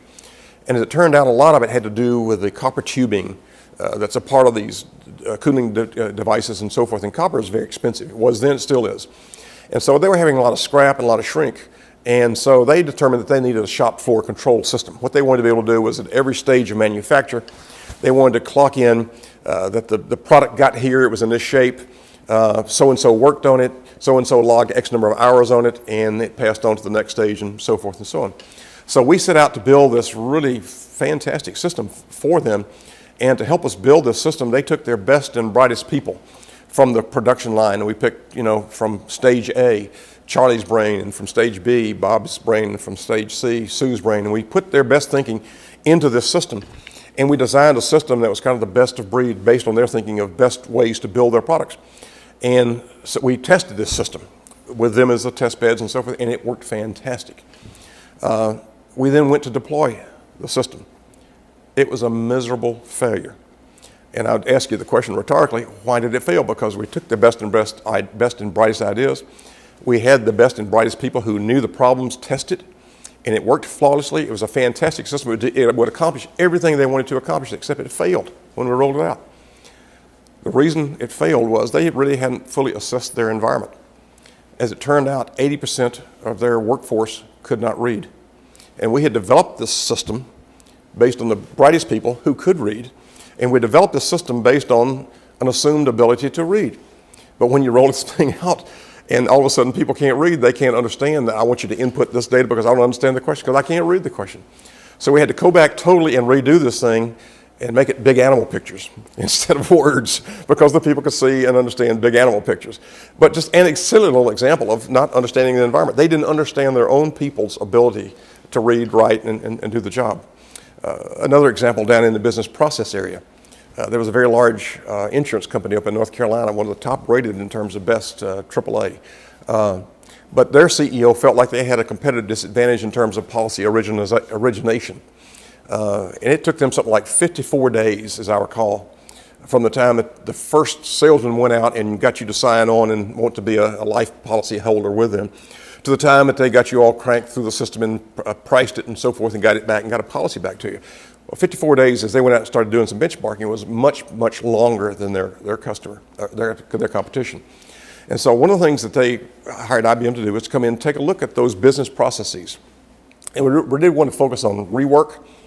We also want to focus on customer touches and kind of cycle time during that thing. And it's really very interesting. As we begin to focus on that, we found out on the example of customer touches that there was a lot of customer touching going on, obviously starting with the very first salesman that went out there and took all the information about here's your name and age and this, that, and the other, and what value of policy do you want. But this, by the way, this was before iPads and PCs and so forth. This was actually written down. What they found out was everybody doesn't necessarily write legibly, including yours truly. So that policy would come into the home office to be input into the first business piece of the business process, but the guy couldn't read it. Well, instead of calling the rep to have the rep go back out and talk to the person, the guy would just call the person. So here's a touch, and it's another person. And wait a minute, you're the second guy I've called from this company. Why are you calling me? So there's some confusion. And long story short, we found out the cycle times were very, very long because when I would do a piece of work and pass it to you, you wouldn't necessarily trust what I had done as being accurate. So you'd go back and redo my work before you'd start on it being your work. So long story short, we cut this from like 54 days to 18 days. And by the way, no technology in this. This was just business processes, just mapping out who's going to do what, cutting out duplicate work, cutting out needless touches, and making the touches that did occur to people more positive. And then we applied technology and we took it from 18 days to 14 days. But that was no big deal compared to the big thing. So here's a 54-day cycle business process going to 14 days. And that company, even though they were successful before, they're unbelievably more successful now because they took out tons of costs. They have far happier customers because when you call them, they were calling them about something that was meaningful. So just the example of being able to use this kind of template or tool, if you will, to understand and relate to things that are going on in business, I found to be a phenomenally helpful thing. It's very simple, but I think its simplicity is also why it's so powerful because you can talk to people about it, you can teach it, you can use it. As a matter of fact, when I was promoted from Princeton, New Jersey to marketing manager in Little Rock, one of the first things I did was to have my people begin to tell me about their customer this way. And traditionally in IBM, we would have account reviews and we'd have quota reviews, and you'd come in and tell me about your account and what's installed there and what you're going to sell this next year, and that either allowed us to make our objective or it didn't. But I kind of want to do this thing a little bit different. I said, I want to go back and I want to really understand about our customers. And so I said to each of my reps, here again, there were no spreadsheets back in those days. There were no PCs back in those days. So I said, I'm going to give you a 3-ring binder. For your top 3 accounts, I want you to, here's a book. It's got 7 tabs in it, 6 of which are these. I want you to tell me about your customer. I want to know what their goals and objectives are. You tell me what you think their environment is. You tell me what you think their strengths and weaknesses are. You tell me about their strategies. You tell me about their business processes. You tell me about their organization, motivation, and measurements. And by the way, the seventh tab is the IBM solutions that you're going to sell them. And I want every one of these solutions to relate back to one of these 6 boxes. So I want to make sure that we're putting our solutions not in terms of IBM words or IBM value, but in terms of things that would make sense to the customer, i.e. it's going to help your customer execute this strategy better, or it's going to solve or address a weakness you've got up here, or it's going to improve a business process you've got in here. So we did that. My people hated it. They hated me. But I said, boys, we're going to do it. Well, long story short, that next year, my first year as marketing manager, there were probably 60 marketing managers in our region. I ended up being the top one. And I don't think I did that because I was good any better than some of these other guys. Matter of fact, a lot of these other marketing managers were a lot better salespeople than I was. But I had my people, I think, go through and really understand their customers the way the customers wanted to be understood. And when we began to give them an IBM proposal, the proposal made sense, and it was in the customer's terms, not our terms. And it helped us be successful selling. Second year, it was a lot easier to go through that exercise than it was the first year because they saw the value of it and because they made more money as a result, which is a good thing. So that's how that whole thing was utilized. So as I mentioned, I was a marketing manager in Little Rock, and I utilized this technique. I think the best IBM salesman I've ever known, and it happened to work for me, was a guy named George Knight. And George was up in Fayetteville, and George had a little account up in Bentonville, a guy who owned this little set of stores. Matter of fact, he had 118 stores. His name was Sam Walton. I'd never heard of Walmart. I never heard of Sam Walton. Nobody had in those days because it was no big deal. But George and I were going out and making calls on different accounts, and he said, well, we never called on Sam Walton before because we never had anything to talk to him about. I said, well, let's just go talk to him. And said, I'd like to just talk to him about trying to understand his business. And so Sam was kind enough. He gave us an appointment. So George and I go, and we talked to Sam. Sam was not a great conversationalist. You had to lead the conversation. But when you asked him a question, and the question was of interest to him, he would talk to you all day about it. And so we talked to him about his business, and I just asked him the question. I said, Sam, I know you're 118 stores today, and we were in the process of trying to sell them point of sale, which is a different story. I'll maybe tell you because I think it's interesting. I said, but what's your vision for Walmart? What are you trying to do here? He says, and these are my words, but basically he said he wanted to be kind of the large fish in the small pond within a 500-mile radius of Bentonville, Arkansas. And by that, he meant he was not going to Tulsa. He was not going to Memphis. He was not going to Little Rock. He was not going to these big cities. He was going to go to the 30, 40, 50,000 population centers that scattered all around Missouri and Oklahoma and Arkansas and Tennessee and so forth. And he wanted to be the shopping destination in those stores for that group. And that was his vision. And I said, well, I understand that piece of it. You don't necessarily want to compete in the big areas and so forth. I said, but what's magical about 500 miles? He said, Rick, that's as far as a truck can drive in a day. So I said, oh, I get it. Okay. So the truck's got to go out from Bentonville and the truck's got to come back. Okay, I can understand that part. So we had a great visit, and we got to know Sam quite well, actually. And we ended up selling him his first point of sale, his electronic point of sale versus the old mechanical registers. Every one of his stores had one of these mechanical NCR registers that was really a mechanical monster, and all it was a glorified accounting machine and cash register. It had a cash drawer and it counted cash. That's what a cash register did. Well, a point of sale system didn't do that. But as it turns out, point of sale systems we were selling then, barcodes had not been invented yet. So there was none of this happening yet. So we were selling Sam on this electronic cash register purely as a mechanical replacement because it was more accurate, it was less inclined to break and so forth, and you could actually tie these electronic registers together and you could pool your results and so forth, whereas in the mechanical registers, you had to run this till, add it. So it was a lot better, just streamlined way of going about doing this thing. Well, as it turned out, a year or so, well, actually probably not even that, a year or so after we sold this first point of sale, we had him finished our rollout. IBM had been along with the NRF, National Retail Foundation, in a competition to develop this, basically what's the barcode today. And there were circles, there was all kind of crazy designs. The design that IBM came up with, the barcode, was the one that was selected. So now all of a sudden, we got this barcode and people were saying, we can do some really cool things with this barcode. And the biggest cost, or one of the biggest costs in the retail business was people. and people taking the time to go out and mark every single thing in the store. I mean, in the old days, you literally had little things that would roll on, kind of like these glue stickers. They would roll on and put a sticker on every shirt for $19.99, and put a sticker on every pair of pants or a handkerchief or whatever. And if you want to go back and change the price, you had to either take that price off or put another price on top of that. There were some problems with it also. It was fraught with the opportunity for theft, because somebody could take a $5.99 and put it on top of $15.99, and you take it to the cash register, and the cash register will ring up $5.99. So there are all kind of problems. So this barcode comes out. We said, golly, we can do away with pricing each one of these things. We can save a fortune in terms of people costs, because you don't now have to price every one of these things. We can just put a barcode on every one of these things. You put the price above this group, and you know what it costs. Save a lot of money, and we did. That was kind of the first turn on the crank of point of sale. But that was not where we thought we were going. As it turned out, once you begin to get that point of sale data out there, and you begin to have every SKU out there be uniquely identifiable by one of these barcodes, it opened up the door for merchandising that had never been done before. So you could now actually go by store, by SKU, and tell you exactly what's selling, what's not selling, so forth and so on. So Sam and we started doing that. And I'll never forget, I'll tell you two other Sam stories, but one was, one day Sam saw me and he said, Rick, walk with me.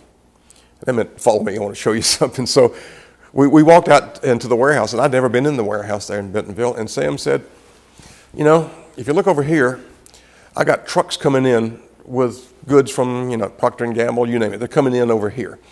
And I got these forklifts are taking them off and putting them up over here, and it was a huge warehouse, and these forklifts are going everywhere, putting these things up. And he said, and over here, I got a whole nother set of 20 bays or whatever it was, and I got trucks coming in that are going to go out to my stores. And said, I got these same forklifts taking the same stuff off the racks up there and putting them on these trucks over here. He says, why couldn't we just take the merchandise and move it across the dock? Why couldn't we just move it across this dock from this truck over to that truck and cut out all this cost? He was a phenomenal agitator about cost. He wanted to take cost out of everything. I'll tell you one more story in a second. But the other thing I think I learned about Sam is he really thought outside the box. He didn't just think about improving the way we're doing this warehouse right now by getting better, faster forklifts. He wanted to take forklifts out altogether. He didn't want to touch the merchandise.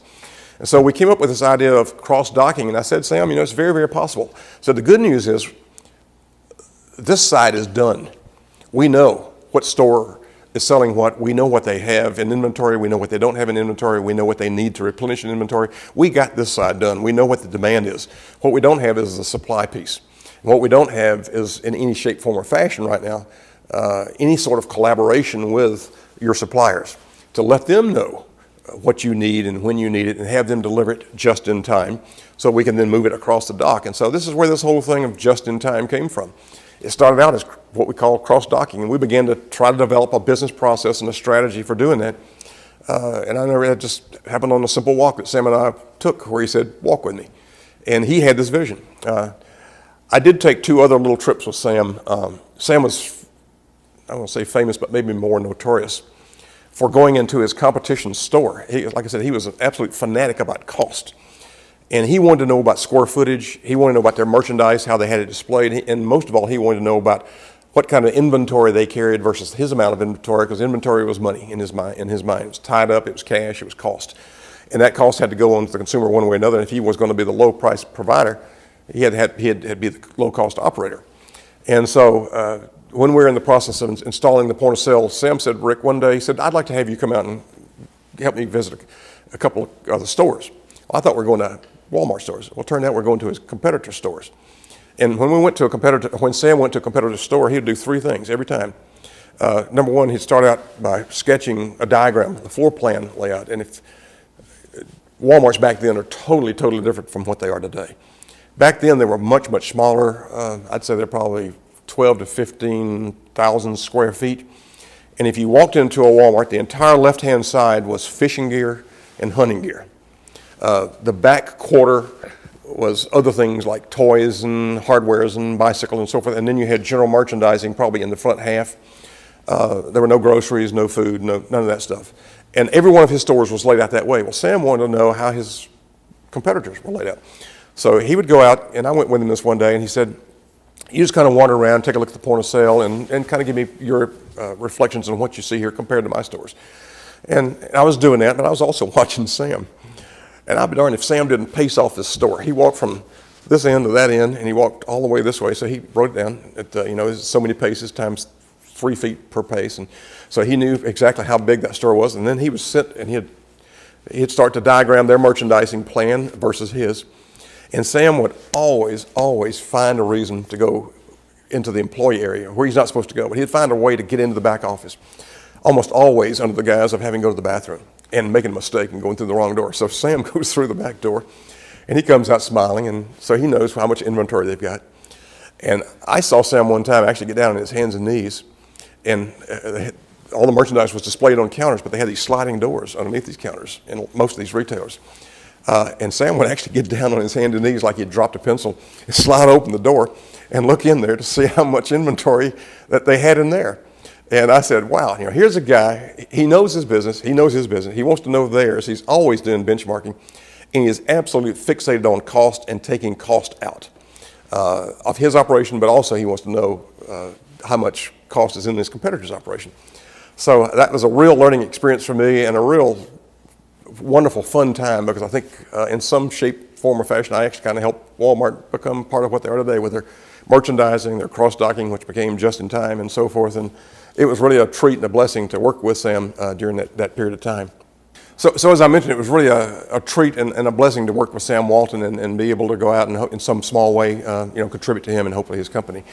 I guess the next thing I'd like to share, in addition to that 6-box diagram and maybe those triangles as kind of lessons learned, is another lesson I learned almost like leaning on the collator with Dorothy Kindred. It was a potentially embarrassing learning lesson, and I'll share it with you because I think it's helped me to do what I did later on as well too. And so I was a marketing manager in Little Rock, and as it turns out, our regional manager, George Conrades, called about 6 or 7 of us to St. Louis one day and said, guys, I'd like to kind of put together this little council. I'd like to have it, we meet every quarter, half year, that sort of thing. Said, I want you to kind of be my ears to the ground, just to tell me what's going on, because he's out making customer calls, but he said, I can never really understand. And so I really respected him. He said, what's going on in the marketplace. So I said, I'd like to have you guys kind of come up and let's just talk. Let's just talk about, what's working well for you, what's on your people's mind, what's on your customers' mind, what's working, what's not working, that sort of thing. So we said, let's just start talking about it. And so I don't remember the specific conversation, but I remember we started talking about, and we were almost totally in agreement that what was happening was IBM's market was changing, and IBM wasn't changing as quickly as they needed to. So instead of being hardware as the lead, and then kind of operating systems and databases and infrastructure as the second priority, what was really becoming important now was application software and application content and so forth, and IBM didn't have any of that. And so in the old days, you would go out and you'd sell a system, an IBM system, because they truly were the best back then. You'd sell a system and you say, okay, now I need a database product. Well, what database product will run on this system? So you were kind of limited, and by the way, probably worked with MVT or some of the various proprietary operating systems that IBM had. There was no Unix, or those kind of things at this point in time. And oh yeah, by the way, that run on that operating system, what are the application packages that run on that? So that was the priority. You started here with the hardware, then you went to the infrastructure, databases, and so forth. And the tail of the dog ended up being the applications. And what was beginning to happen was this whole thing was reversing, because technology was becoming more and more complex. Vendors were not integrating it like they could, and certainly not like they're doing today. And so the customer was having to integrate all this stuff together, and the customer was spending way too much time and way too much money just simply making this stuff work, and not nearly enough time investing in application content and applications and solutions that would actually help them to run their business better. So we were kind of sharing this with George and saying, we really need to figure out, what is our application strategy, and do we have one? Because customers are actually starting to pick applications first. And by the way, now tell me what hardware that runs on, not the other way around. So we said, I'll never forget this. George said, gosh, he says, maybe we need a new paradigm. And everybody said, yeah, we need a new paradigm. I felt like a stupid idiot. I didn't know what a paradigm was. But I, like everybody else, I said, yeah, if George said we need one, we probably need one. So I didn't know what a paradigm was. So I faked my way through, I guess, the rest of the meeting, and it was a good meeting. But the first thing I did when I got back, there was no Wikipedia, there was no internet. I found Webster's Dictionary, and I look up, what the hell is a paradigm? So I start looking up paradigm, and I start saying, wow, this is really kind of cool. You know, kind of a pattern, a bigger picture of thing. And I said, you know, I can see what he's talking about now. We need a new paradigm. And so I guess the thing I wanted to share with you as well is I started looking at things differently. And I think sometimes if you're looking from the inside out, it looks a whole lot different if you're looking from the outside in, or if you're over a series of things looking down. And what I began to try to do as I look at my situation, whether it's a customer situation or running my own business or consulting with somebody else, I use that 6-box model to understand their business.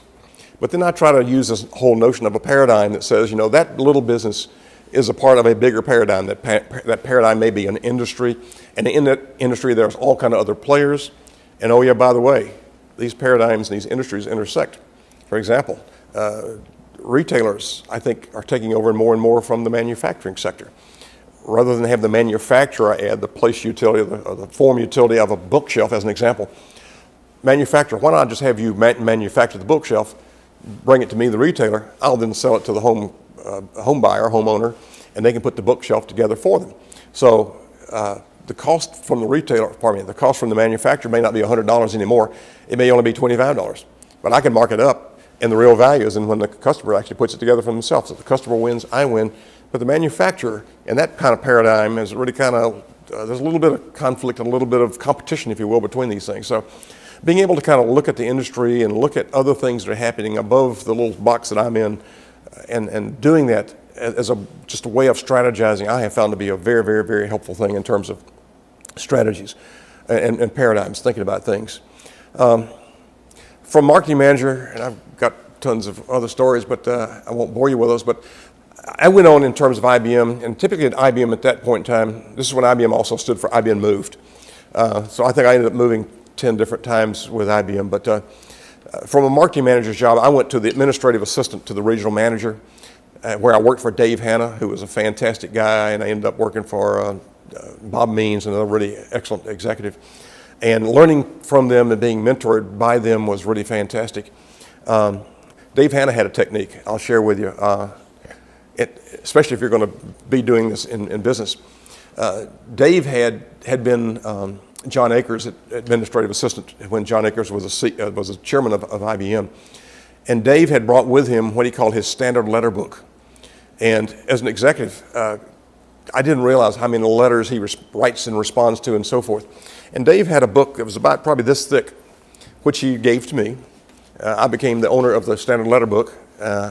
And one of the things I learned later on from Deming and Joran with quality was to steal shamelessly if something's good. So I stole shamelessly from Dave. I took all those letters out of his standard letter book. And long story short, what we would do when we get a letter in, there was probably some sort of reply that I had in the standard letter book. And so we had the standard letter books, you know, kind of organized about, you know, customer response, positive situation, not positive response situation, employee anniversaries, birthdays, you name it. We had a letter in there. And the beauty of it was, Dave would probably go through letter books. I'd write 100 letters for him a day. Just me and my assistant. But it probably took an hour, hour and a half, because something would come in with a note from Dave that I want to do this. If it involved a letter, I'd go to the proper letter, have my assistant type up the letter. The letter goes into Dave's book. I take the books into Dave, and he either signs them, and I got 95% of the time I'd get it right, which is pretty darn good for him because he was a very demanding guy. But the notion of capturing really good letters, really good correspondences that you send out over your lifetime, keep them. You'll need them again. Matter of fact, there was a saying in IBM, you don't have to be smart, you just have to have a good memory. Because things we've done before worked, and you just need to remember what they were because they work again. But this idea of building a correspondence volume of good pieces of correspondence that you can use again without having to create the whole body, you obviously got to make sure it's still appropriate, and you may have to tailor it, but it's a whole lot better to do 10 or 15 or 20% than it is to do the whole 100% all over again.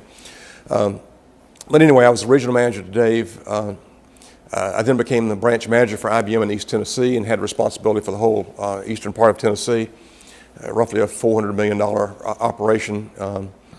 The only interesting part there, I'll share with you, IBM's success meant making the 100% club every year. In other words, you made 100% of your objective. And as a branch manager, your objective was to make your business objectives and to also make sure your people felt good about it. So there were really two key measurements that a branch manager had. One, making your quota, your 100% of quota or greater. And also every year there was an opinion survey of your employees. Well, the branch I went to, which happened to be Knoxville, Tennessee, it was a great opportunity because you could only go up. This particular branch office had not made the IBM 100% Club in 6 years. In other words, they had not achieved their objective in 6 years. And to make matters either worse or good, depending on how you look at it, they had the worst opinion survey in the entire data processing division of IBM. So here I am taking over the absolute worst branch in the country. Well, the good news is that first year, we ended up being the first branch to qualify for the 100% Club. And guess what? I used my little 6-block diagram again, and we did blocking and attacking, basic kind of stuff, fixed a few personnel issues by doing the right thing, and it worked. So it wasn't that hard. It wasn't rocket science. And what I did going in was to understand my 6-box diagram. I want to be a successful branch manager. I want to be a very successful branch manager. I want to get promoted, not go out of here on a stretcher like the last 3 guys. What's the environment? What are my strengths and my weaknesses? What are my strategies going to be? What do I got to do organizationally, and what I got to do business-wise to change things here? That's exactly what I did. And so I made those changes, and the Knoxville branch office has become, instead of the old bad place where branch managers go to die, at least for the next 10 years after I was there, it kind of became the place where the new up-and-coming branch managers got groomed for success. So I felt very good about that. Okay, so from Knoxville as a branch office manager, I was I went to a place called the Application Development Marketing Center. I think I indicated previously that this is still, I'm trying to think when this is, it's probably the early 80s. There were no PCs, or PCs were just being, the IBM PC was just being invented. And so there was a real need for end users to be able to get applications that they could use, much like, frankly, the things that are on an iPad or on a PC today. You know, simple spreadsheets, PowerPoint presentations, and so forth. But that capability did not exist. So IBM came up with this idea of why don't we try to use the partitioning capability of a mainframe and the time-sharing capability of a mainframe to allow end users to do their own computing at their own workstation, not a PC. It would essentially have the capabilities of a PC, but it would be a dumb terminal, and all the processing capability would be up at the host. And so we came up with this idea called the Information Center. And the Information Center was a combination of products that you could actually run to do, if you will, Excel-like kind of things, PowerPoint types of things, word processing kind of things. But you could do it on a dumb terminal as if it were a PC. But what we found out was these products were very difficult to deal with. So the whole idea of the Information Center was we'd put together a group of resources that would train end users. So end users could go to this group within a customer organization and say, I have this requirement, and the end user group would recommend what product to use, would train them on the product, and would essentially be their help desk and hold their hand, and they learned how to do end user computing. So I took this concept over, and we actually turned it into a concept that became very, very, very successful. And I ended up being on the front cover of a couple of the industry rags at that time, back in the early 80s, I guess it was, talking about this new concept and way of empowering individuals so they don't have to go beat up the programmers and be told no, because these guys are working on ERP systems and so forth, and all I want to do is a simple spreadsheet. So that was really a fun, creative, I think almost kind of thought leadership, if you will, kind of opportunity where I was able to really hire some really very, very smart people. This is another secret of mine. I've always tried to surround myself with people who are much smarter than me. It's probably not much of a challenge, but I had some really, really smart guys in terms of products, in terms of creating these centers and so forth and so on. And the concept really took off. It really did quite well for about 3 or 4 years until Don Etheridge and some other folks invented the real PC. And this thing called, I guess there was no Excel, it was called VisiCalc, was the very first rows and column kind of thing, and people used VisiCalc. And then Lotus 1-2-3 came up with what was the industry standard, and then since that time Excel has kind of replaced 1-2-3. So you've seen a lot of progress in here, and really empowerment of end users to do their own thing. And I was fortunate, I guess, to maybe play a little part in the initiation of that with this Information Center concept. From there, I was asked to go be the director of marketing in Washington, D.C. IBM had previously been organized in terms of 3 marketing divisions: the Office Products Division, the General Systems Division, and the Data Processing Division. The data processing division sold large systems to large customers. GSG, General Systems, sold mid-range and small computers to small and medium customers, and office products sold typewriters, copiers, office equipment across the entire spectrum. And our customers were getting upset, I guess, if you will, because they kept having 3 different IBM faces come call on them potentially, and each of those faces were selling a different product. And as an example, the data processing group developed a word processing capability that ran on a product called the 3790. The General Systems division developed its own word processing capability that ran on something called the 5520, as I recall. And the Office Products division probably had the best word processor that ran on something they call I forget what it was called, a display writer. And so each IBM guy would be going to their customer saying, well, mine's better, mine's better, mine's better. And the customer's kind of saying, whoa, whoa, whoa. You guys got 3 products. Why don't you take them all, put them together, get one? So that's what this whole consolidation was about. They took these 3 divisions and collapsed them into one division. And so it was about a 7-state area along the East Coast, from Delaware and Maryland down through South Carolina over to West Virginia was the Mid-America area. So I was asked to become the director of marketing in that and kind of oversee this consolidation and pulling together the marketing strategies to get the OP people trained on large systems, get the large people trained on typewriters and copiers, and to try to figure out a strategy to go to market. And so we did that. Frankly, we didn't do it very well, but we did it better than anybody else. And I think there were 14 of our different regions. Our region ended up finishing #1 that year in terms of sales, because we did something better than other folks. But we still were not very good, because we had some people, large systems, that thought this other small stuff was beneath them. We had some other people who are used to selling typewriters and copiers that frankly almost just intellectually couldn't grasp some of the complexities of large systems and so forth. And at that time, IBM's culture was one of full employment, which was a good thing in terms of loyalty, but it was a bad thing in terms of not being able to get rid of people, frankly, who couldn't make the transition and do different kind of jobs. So we ended up putting a lot of round pegs in square holes and so forth. And I think our sales and marketing quality kind of suffered for a period of time. It would change.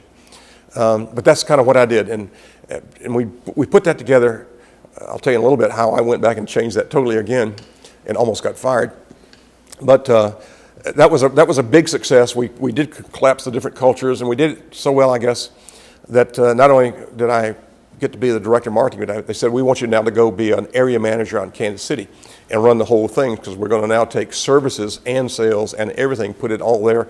And not to mention that, we're going to call you a general manager, which in IBM means you have profit responsibility. Nobody had ever had that in the field before. So you can do your own pricing, you just make the numbers. And you got your people, so I ended up with a few thousand people out in Kansas City. And that was really an opportunity as well too, because we now had to collapse the maintenance and the service people, and we were beginning to do a lot more solution marketing and really trying to get into the services business. Because one of the things we were finding out is that the hardware was so darn complex. And the customers, like I said previously, could only deal with so much of it, could only afford so many people to deal with the complexity, that IBM said, if we're going to help sell more and more hardware, we're going to have to get into the services business to help provide services to our customer to, on a complementary basis, kind of supplement the customer's skill capability during a period of time, and then we'll page our people out and go do something else. And that'll help us sell our hardware. But the notion was still selling hardware first. We still hadn't come full circle here, or not full circle, but 180 in terms of what's important, i.e. application software and solutions and so forth. So I did that for a while, and then we began to package some things together. And IBM says, we're needing to package some of these solutions together, because customers really are after solutions, not just hardware and software and so forth. So I said, Rick, we'd like to have you come back to headquarters. I'd never been to headquarters. I'd avoided it like the plague. I'd like to have you come back to headquarters, White Plains, and put together this organization called Solution Packs. And we want you to try to figure out, look across IBM and find out what hardware do we have, what services do we have, what software do we have, and how can we package those things in terms of solutions and sell those to a customer and give them a good deal, i.e. 1 + 1 + 1 ought to equal something like 2. But you buy it all from IBM. That was probably my most frustrating job I think I actually had, because what I found out was IBM didn't have a lot of stuff. We had a lot of hardware, we had a lot of infrastructure kind of software database, and we had some installation, maintenance kind of services, but we really didn't have application content, we didn't have industry content and so forth. So that was one of the big things that we pointed out, that, if this solution idea is absolutely the right solution. But if you go back to our 6-block diagram, we are unbelievably weak over here, even though our objective is this and the environment is demanding it. We were very, very weak in terms of the industry application content to be a part of these strategy as part of these solutions. So we began to say, we got to go out and either buy some companies, or we need to start partnering with some point-of-sale companies or retail companies or banking companies and so forth. So IBM started doing that, started going out and trying to form strategic alliances with different people to get application content that we could bring into these solution packs. And it was starting to turn the corner, and we came out with a couple of solution packs that were really, really good. And then one day I had something that changed my life. Long story short, I found out I had cancer. Testicular cancer. I found that out just taking a bath one day. And I went to the doctor, and the doctor says, yeah, you got testicular cancer. It was the hardest thing one of the hardest things I ever did was to go tell my manager and not just break out crying. I still get a little emotional about it. And tell him I'm going to have to take off some time because I've got to go through some surgery. And so I went through testicular cancer surgery, and they removed my left testicle. And pardon the personal example, but this is another lesson I think I'd like to share. It came back and they said, well, it's malignant. And he said, there's probably a 95% chance that you're going to live. I mean, it's good odds. It's 95.5. So, but we got to figure out what kind of malignancy it was. So a day went by. Didn't know anything. My wife was wondering, and I'm wondering. So 2 days go by. I called the doctor and said, have you figured out what kind of malignancy it is? Yet, no, we've never seen anything like this. It's not in any of the medical books. The pathologists have looked at it. We can't figure out what it is. A week goes by. 2 weeks go by. It's malignant, but we don't know what kind of malignancy it is. And my doctor, who was a wonderful guy and was a good friend too, said, Rick, I've done all I can do for you. Our pathologists here have done all we can do for you. We don't know what kind it is. He said, I'm going to turn you over to my urological idol at Sloan Kettering down in New York, and he's going to try to figure this thing out. So another week goes by, and finally I get a call. And the guy says, Mr. Richardson, you and your wife need to come down to Sloan Kettering. We figured out what this thing is. And so I go down there, and we're sitting there, and I've got my little Johnny coat on and the slit in the back, and it's like, here's the doctor, and there's like 5 guys with their notepads there. And he says, well, what you've got, you're the 18th person in the world in recorded history that's ever had this. And it's called a single-cell teratoma. That's what kind of malignancy it is. I said, oh, okay, fine. I said, I like being special. I said, what do we got to do to get rid of it? What do we do to cure me? And the guy says, nobody's ever lived. I said, holy cow, that's not what I wanted to hear. And I think my wife actually kind of fainted. We got her revived, and I'm here. So I told the doctor, I said, whatever you got to do it 3 times, because I am not dying. I got too much stuff to go do yet. And so I did some more surgery and tons of chemotherapy, and I won't take you through all that. Other than it's kind of funny. I just have to tell this story. Anti-nausea drugs, and this has nothing to do with business, and I apologize for this, but anti-nausea drugs didn't really exist. If they did, they didn't work very well. They didn't work on me. And so they wanted to put me in the hospital to do the drip with the 3 things they ended up giving me for the oncology. I said, I don't want to stay in the hospital for a week just to get this stuff. Can I just do it in your office? So I went to the doctor's office. He was good enough to let me have his office.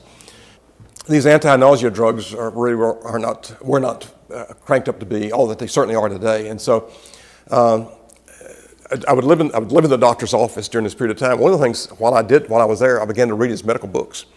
I began to learn a lot about cancer, reading up his medical books in his office, which was very helpful because I could ask him some good questions and so forth.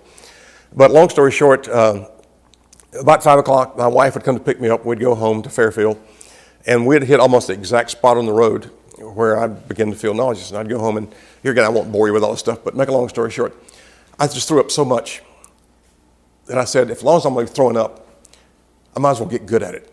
So I said, I'm going to make a game out of this, and I'm going to learn how to throw up really good. I'm going to try different throwing up techniques. And this sounds absolutely crazy, but I guess it's just the kind of person I am. If you're going to give me lemons, I'm going to make lemonade. You're going to make me throw up, I'm going to get real good at it. So I got real good at it because I probably threw up 60 times a day, for about a week. And then you'd go and get your white blood count back up. Then you'd get chemotherapy again. So long story short, I did this for all 1987, and I'm still here. So that's the good news. The other thing I learned going through this, I guess really at the oncology office, is that certainly in oncology, and I believe probably in life and in business, you tend to find two kinds of people. In this oncology area, one kind of people says, "Oh God, why me? You know, oh, this is terrible. Gosh, I'm too young, yada, yada, yada." And there's another group that says, "Screw this. I am going to beat this damn cancer. This is just one more thing you got to overcome in your life." And the thing that I saw was there are very few fence sitters. People either go this way or they go that way. And one of the guys that became a very, very good friend of mine, I never knew his name because nobody really shared their full names because you're obviously in a tough situation where you're probably going to die, or a lot of people are going to die. But this one guy is a black guy. He wore a cowboy hat, rubber, leather vest, and cowboy boots. He and I became best friends because we would have our chemo scheduled together, and his name was Cowboy, and that was Rick. Cowboy didn't make it, and I did. So I still think about him from time to time. But that was a tough time in my life, but it also taught me that the things I believed in were right, and the principles and the things I tried to live by and do were the right things. So it's not like it changed my life, but it helped to really solidify a lot of things I already believed. And when I came back, IBM was phenomenal. Even during this period of time, they had given me a terminal at home to work for and some kind of little make-believe job so I could stay involved. So IBM was fantastic to me during this period of time. When I came back, I came back to a phenomenal job, the director of marketing for IBM. So I had all kind of responsibility.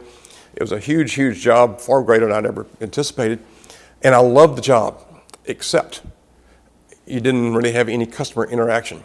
And headquarters just drove me nuts. It was like you had to go to a meeting, and I was showing somebody my flow charts and flip charts, and somebody was showing me their flip charts. And I went to my boss, who was Bob Labonte at the time. I think he was the president of IBM, at least US. And I said, "Bob, I love the job. I love the contribution I'm making, but it's driving me nuts.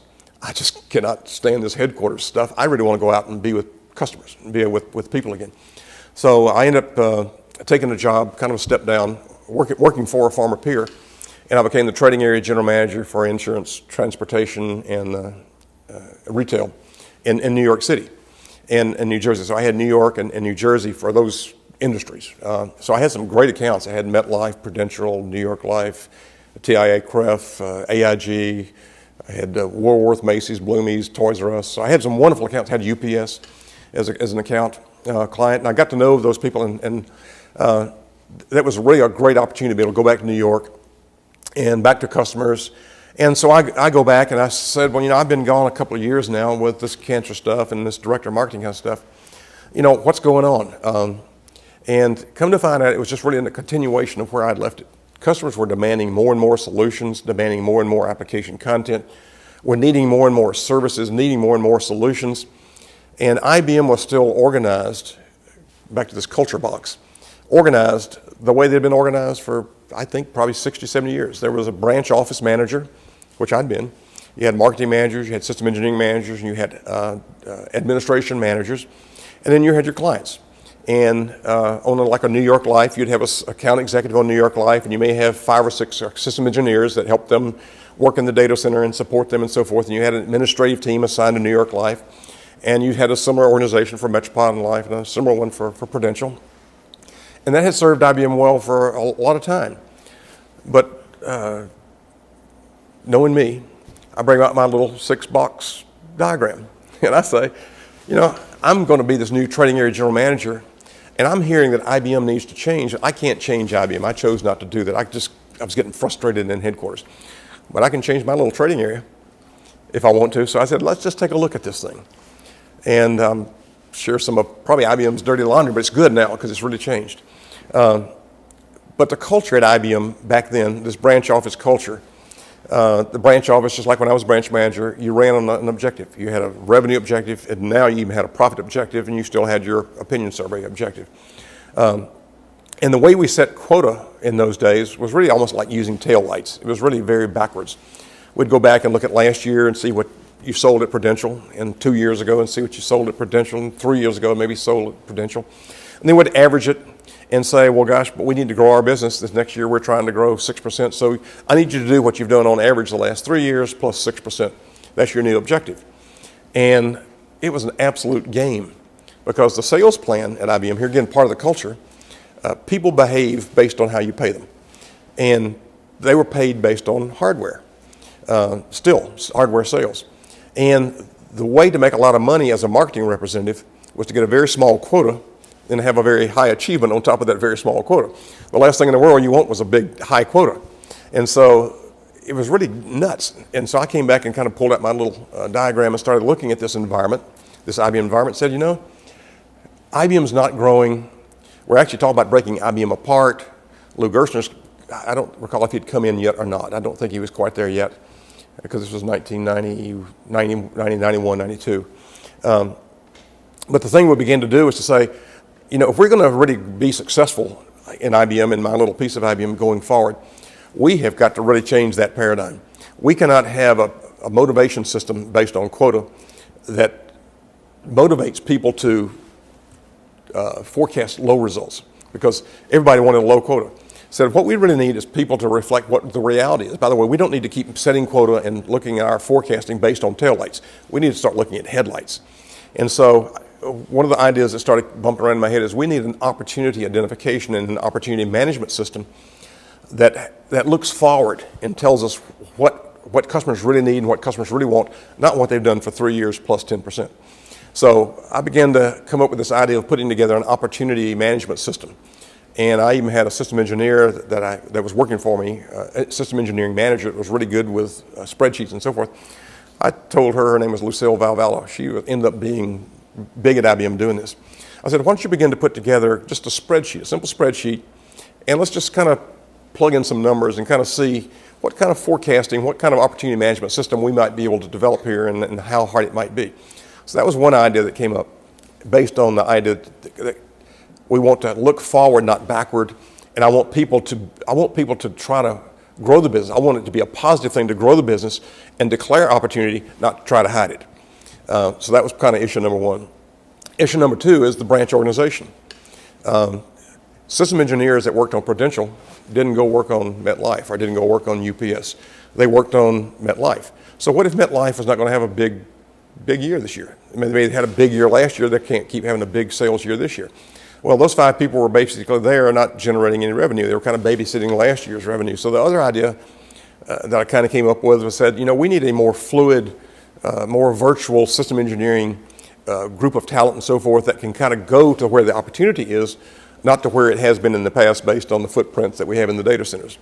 So this other idea starts rattling around in my head. So now we got this opportunity management and wanting people to declare opportunity.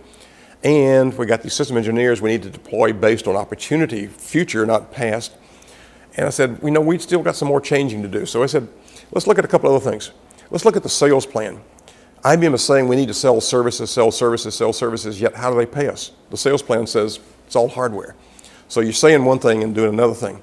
So I said, why don't, and this was really funny too, this was Baldrige was big at this time, Six Sigma was big at this time, Deming, Juran, all this quality was big at this time.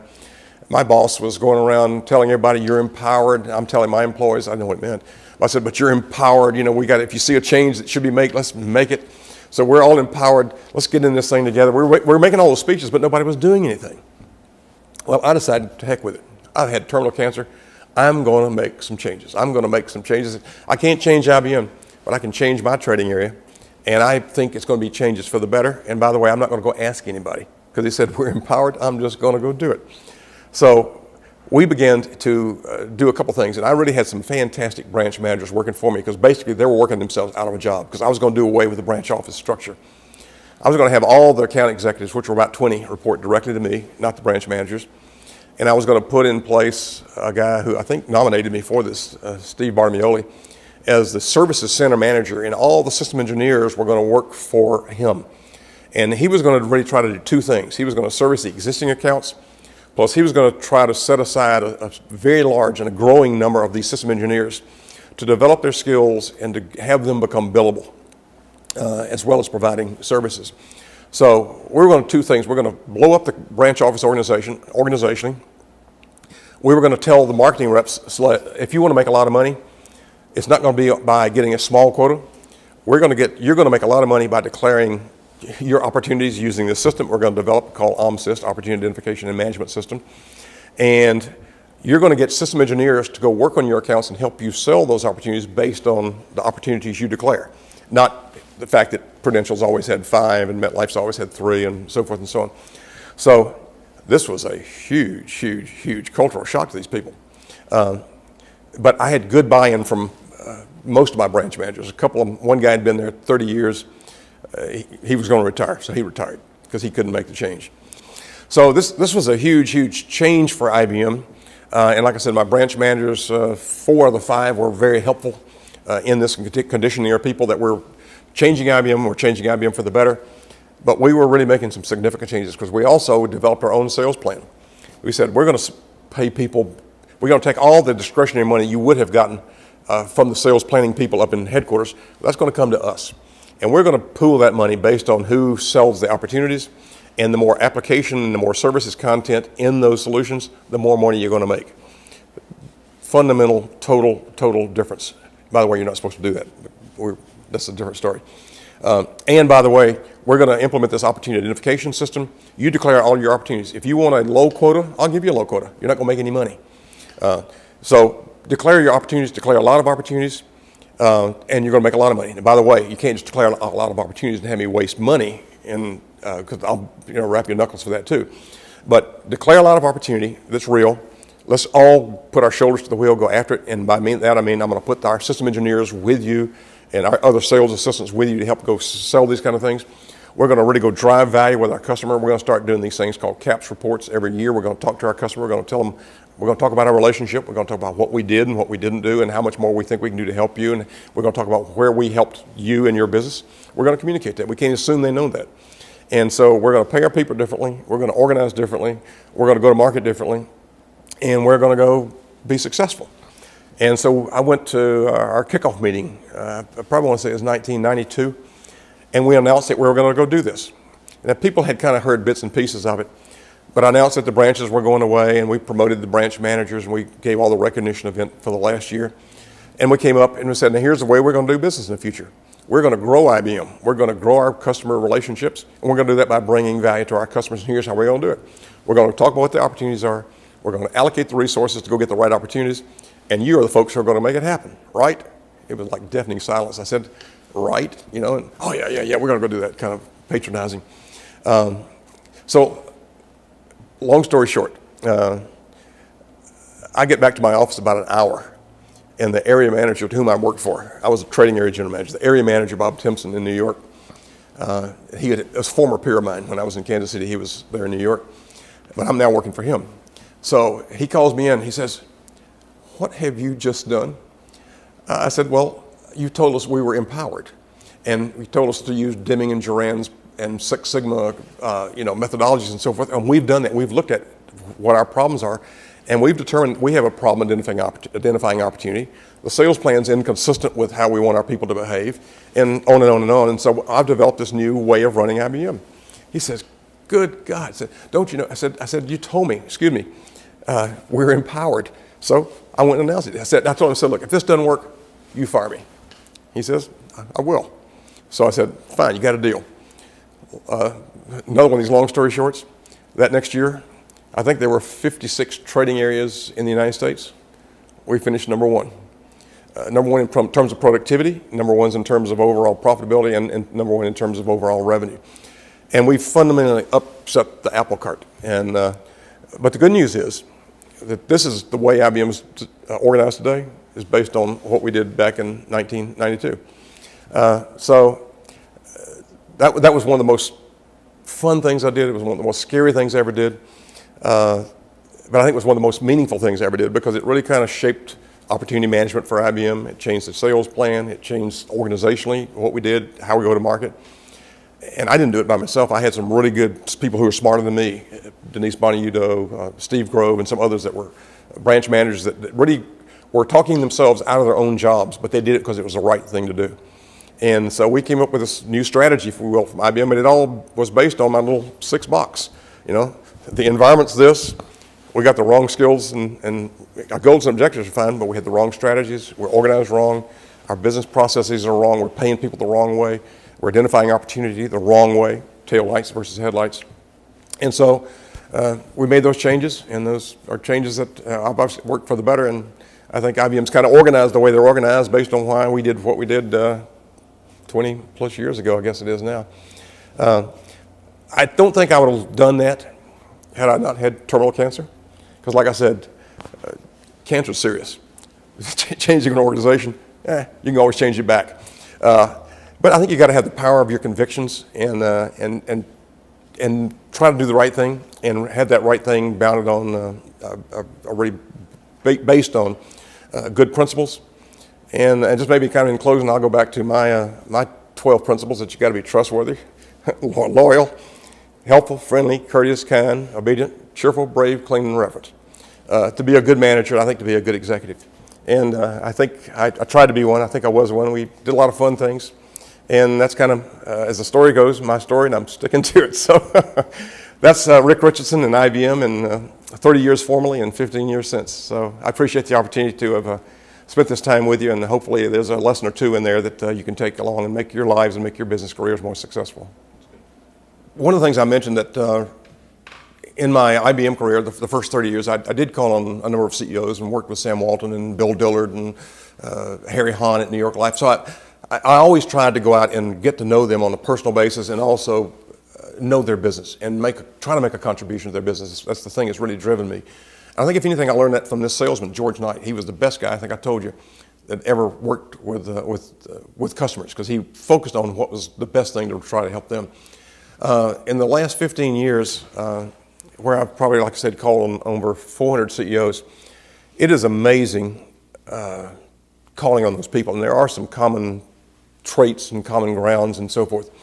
The thing that impresses me most of all across all 400 of whatever the number is of the CEOs I've called on is how smart they are. They are very, very smart. They're very, very articulate. They guard their time almost as their top asset, because it probably is. They're unbelievably curious. The thing that I have found though is that if you've got something to say to them that will help them or help them run their business better, they'll give you as much time as you want. I had, I don't remember the name of the company, but it was a manufacturing company down in Fort Lauderdale, Florida, of all places, that made huge compressors and so forth for compressing hydrogen and so forth, for industrial applications as well as the space up at NASA. And we went in there kind of as a courtesy call. I suspect he was just curious what IBM had to offer. We were going to spend an hour, like from 9 to 10 o'clock.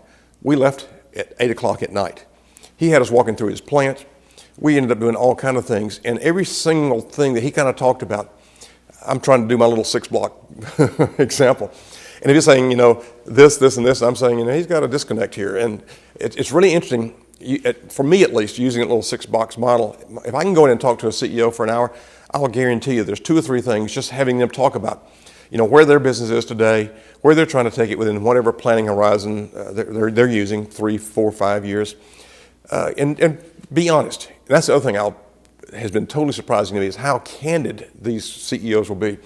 They've told me things they haven't even told some of their people.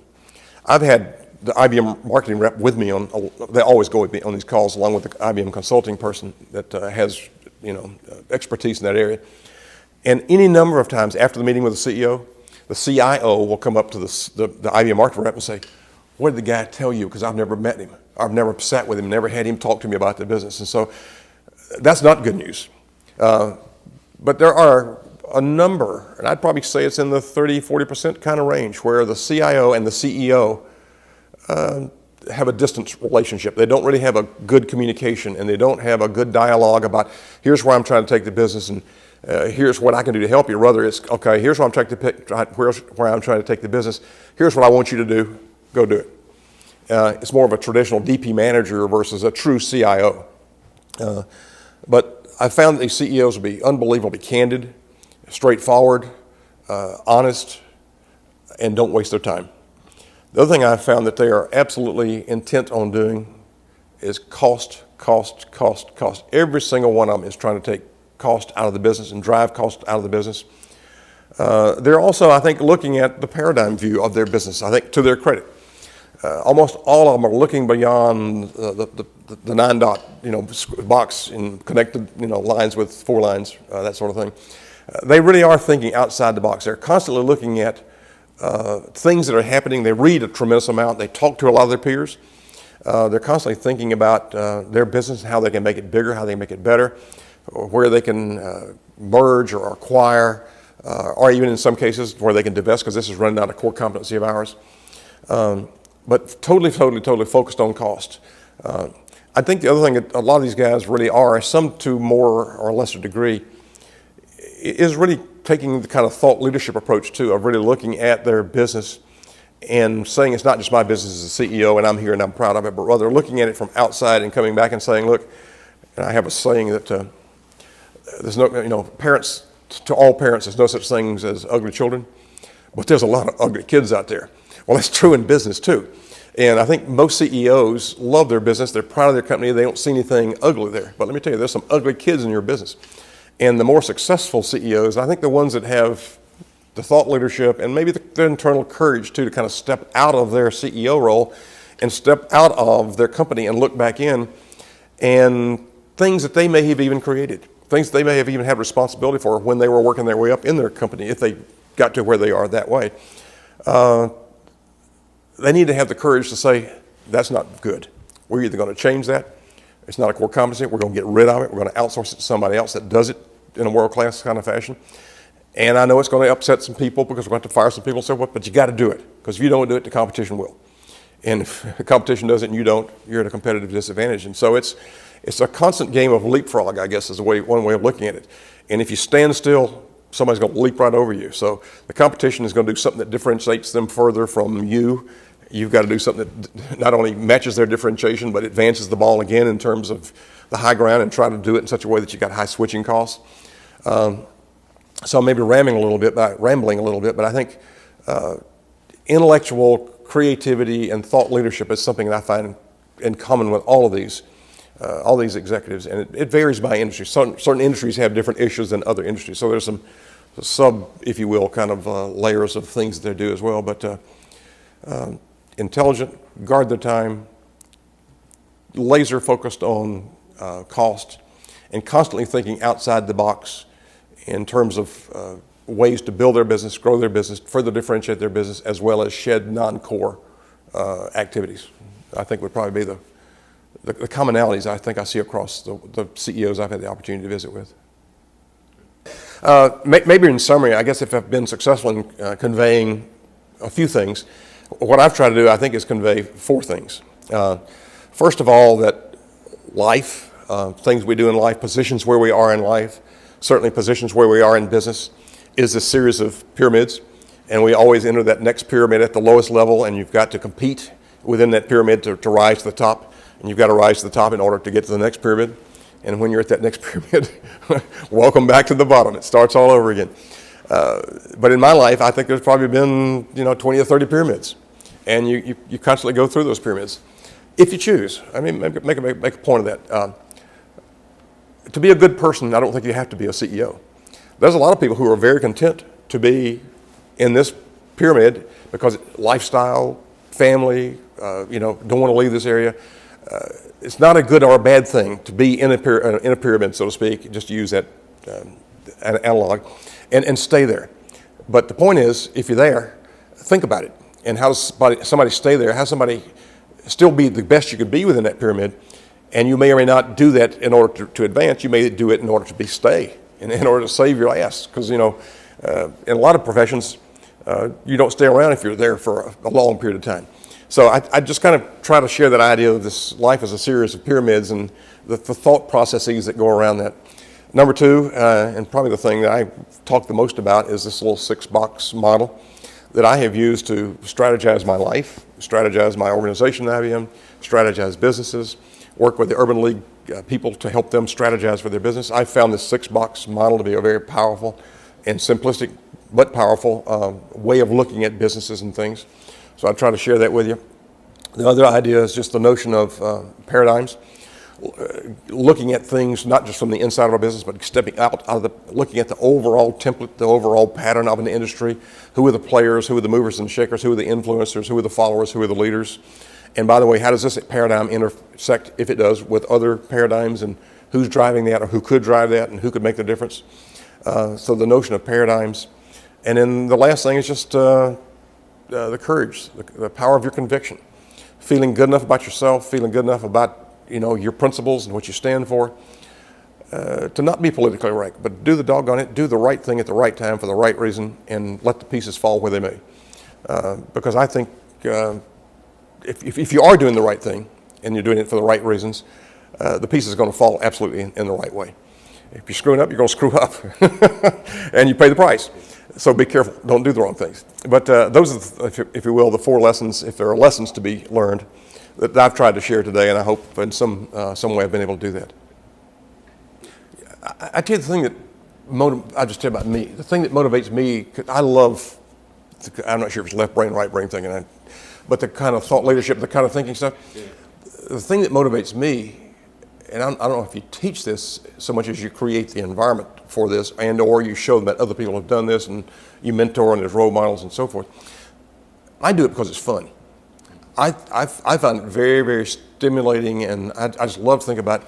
And I'll go talk to a CEO, and it just gives me so much pleasure to come up with an idea that they haven't thought of, or a spin on an idea that's different from theirs, that's better than what they had. And I think that's what you're talking about, but just to motivate people to think. I mean, IBM's old motto used to be think. I mean, on my desk when I started IBM, there was a little placard there that said think. I'm not sure you shouldn't put out a welcome package for every one of your new students with a little thing on the desk that said think. Well, like those little placards, the little name placard, and on their side put think. Yeah. On the teacher's side put their name. Yeah. But seriously, I think, I'm trying to think. I had a conversation with somebody about, I know what. I have a really good friend, Ben Colarossi. He used to run one of the largest advertising agencies in New York City. He came up with the Clara Barton, Where's the Beef, and Texaco, Man Who Wears the Star, and Takes a Lick and Keeps on Ticking. This is all his stuff. Well, Ben is a really, really good guy now, and he still goes into the city just for fun and talks to everybody. And he's come up with this idea that he and I are talking about called Old Pro, New Pro, or Young Pro, Old Pro, Young Pro. And what he said he's seeing, and a lot of the people he's consulting with and doing this stuff, and he's in the business of ideas, advertising and so forth, thinking. You got to think about a new idea, a new slogan, something that's different. What he's saying that he sees, and what maybe answering your question here too, Dick, is that a lot of the industries he's seeing around New York, New Jersey, where he lives, the kids come out and they're trained and they're smart and they can do this and they can text and they can do all this kind of stuff, but they don't think. Because so much of this technology, and apps lead you down a path, and you don't necessarily have to think, how do I get from A to Z? You just go from A to Z. And so this whole notion with him is that he's going to try to pair some old pros, guys who have been in the industry, guys who have war stories and all kind of history and lessons learned and so forth, with these new pros who have technology and know social media, and they know all the new stuff, the new technology, but they have no idea about how to put together good ideas and creative programs and communications and so forth. So he's got a concept of putting old pros and young pros together. But I think to encourage young people to do this kind of stuff, you got to encourage them and motivate them to think. And maybe part of that's having guys like me come in and tell stories, and because I love just getting or discussions with kids, and just little debates. So look, if you run this business, here's the deal. What would you do? And I don't know if it's right or wrong, but let's talk about what's good about yours, what's good about mine. Here's what I've done. Here's what I saw Sam Walton do. Here's what I saw Bill Dillard do. Here's what I saw Harry Hahn do. Here's what I saw blah, blah, blah, blah, blah do. I'm not answering your question. No, you are. But I think it's an attitude, almost more, and I don't know how you teach attitude as so much as you create the environment that creates the attitude that you want. You affect the behavior. And I tell you another thing I did when I was in New York City as a trading agent and manager. I had a guy, I did part of this and he did part of it. And we saw a guy on TV do it. I forget who he was, but it's kind of Socratic dialogue where the guy, in this case on television, I think he had just business leaders and civic leaders, very, very high ranking. And I forget who it was, but he was one of the top news guys. He would go around and he would basically kind of describe, if you will, a case study.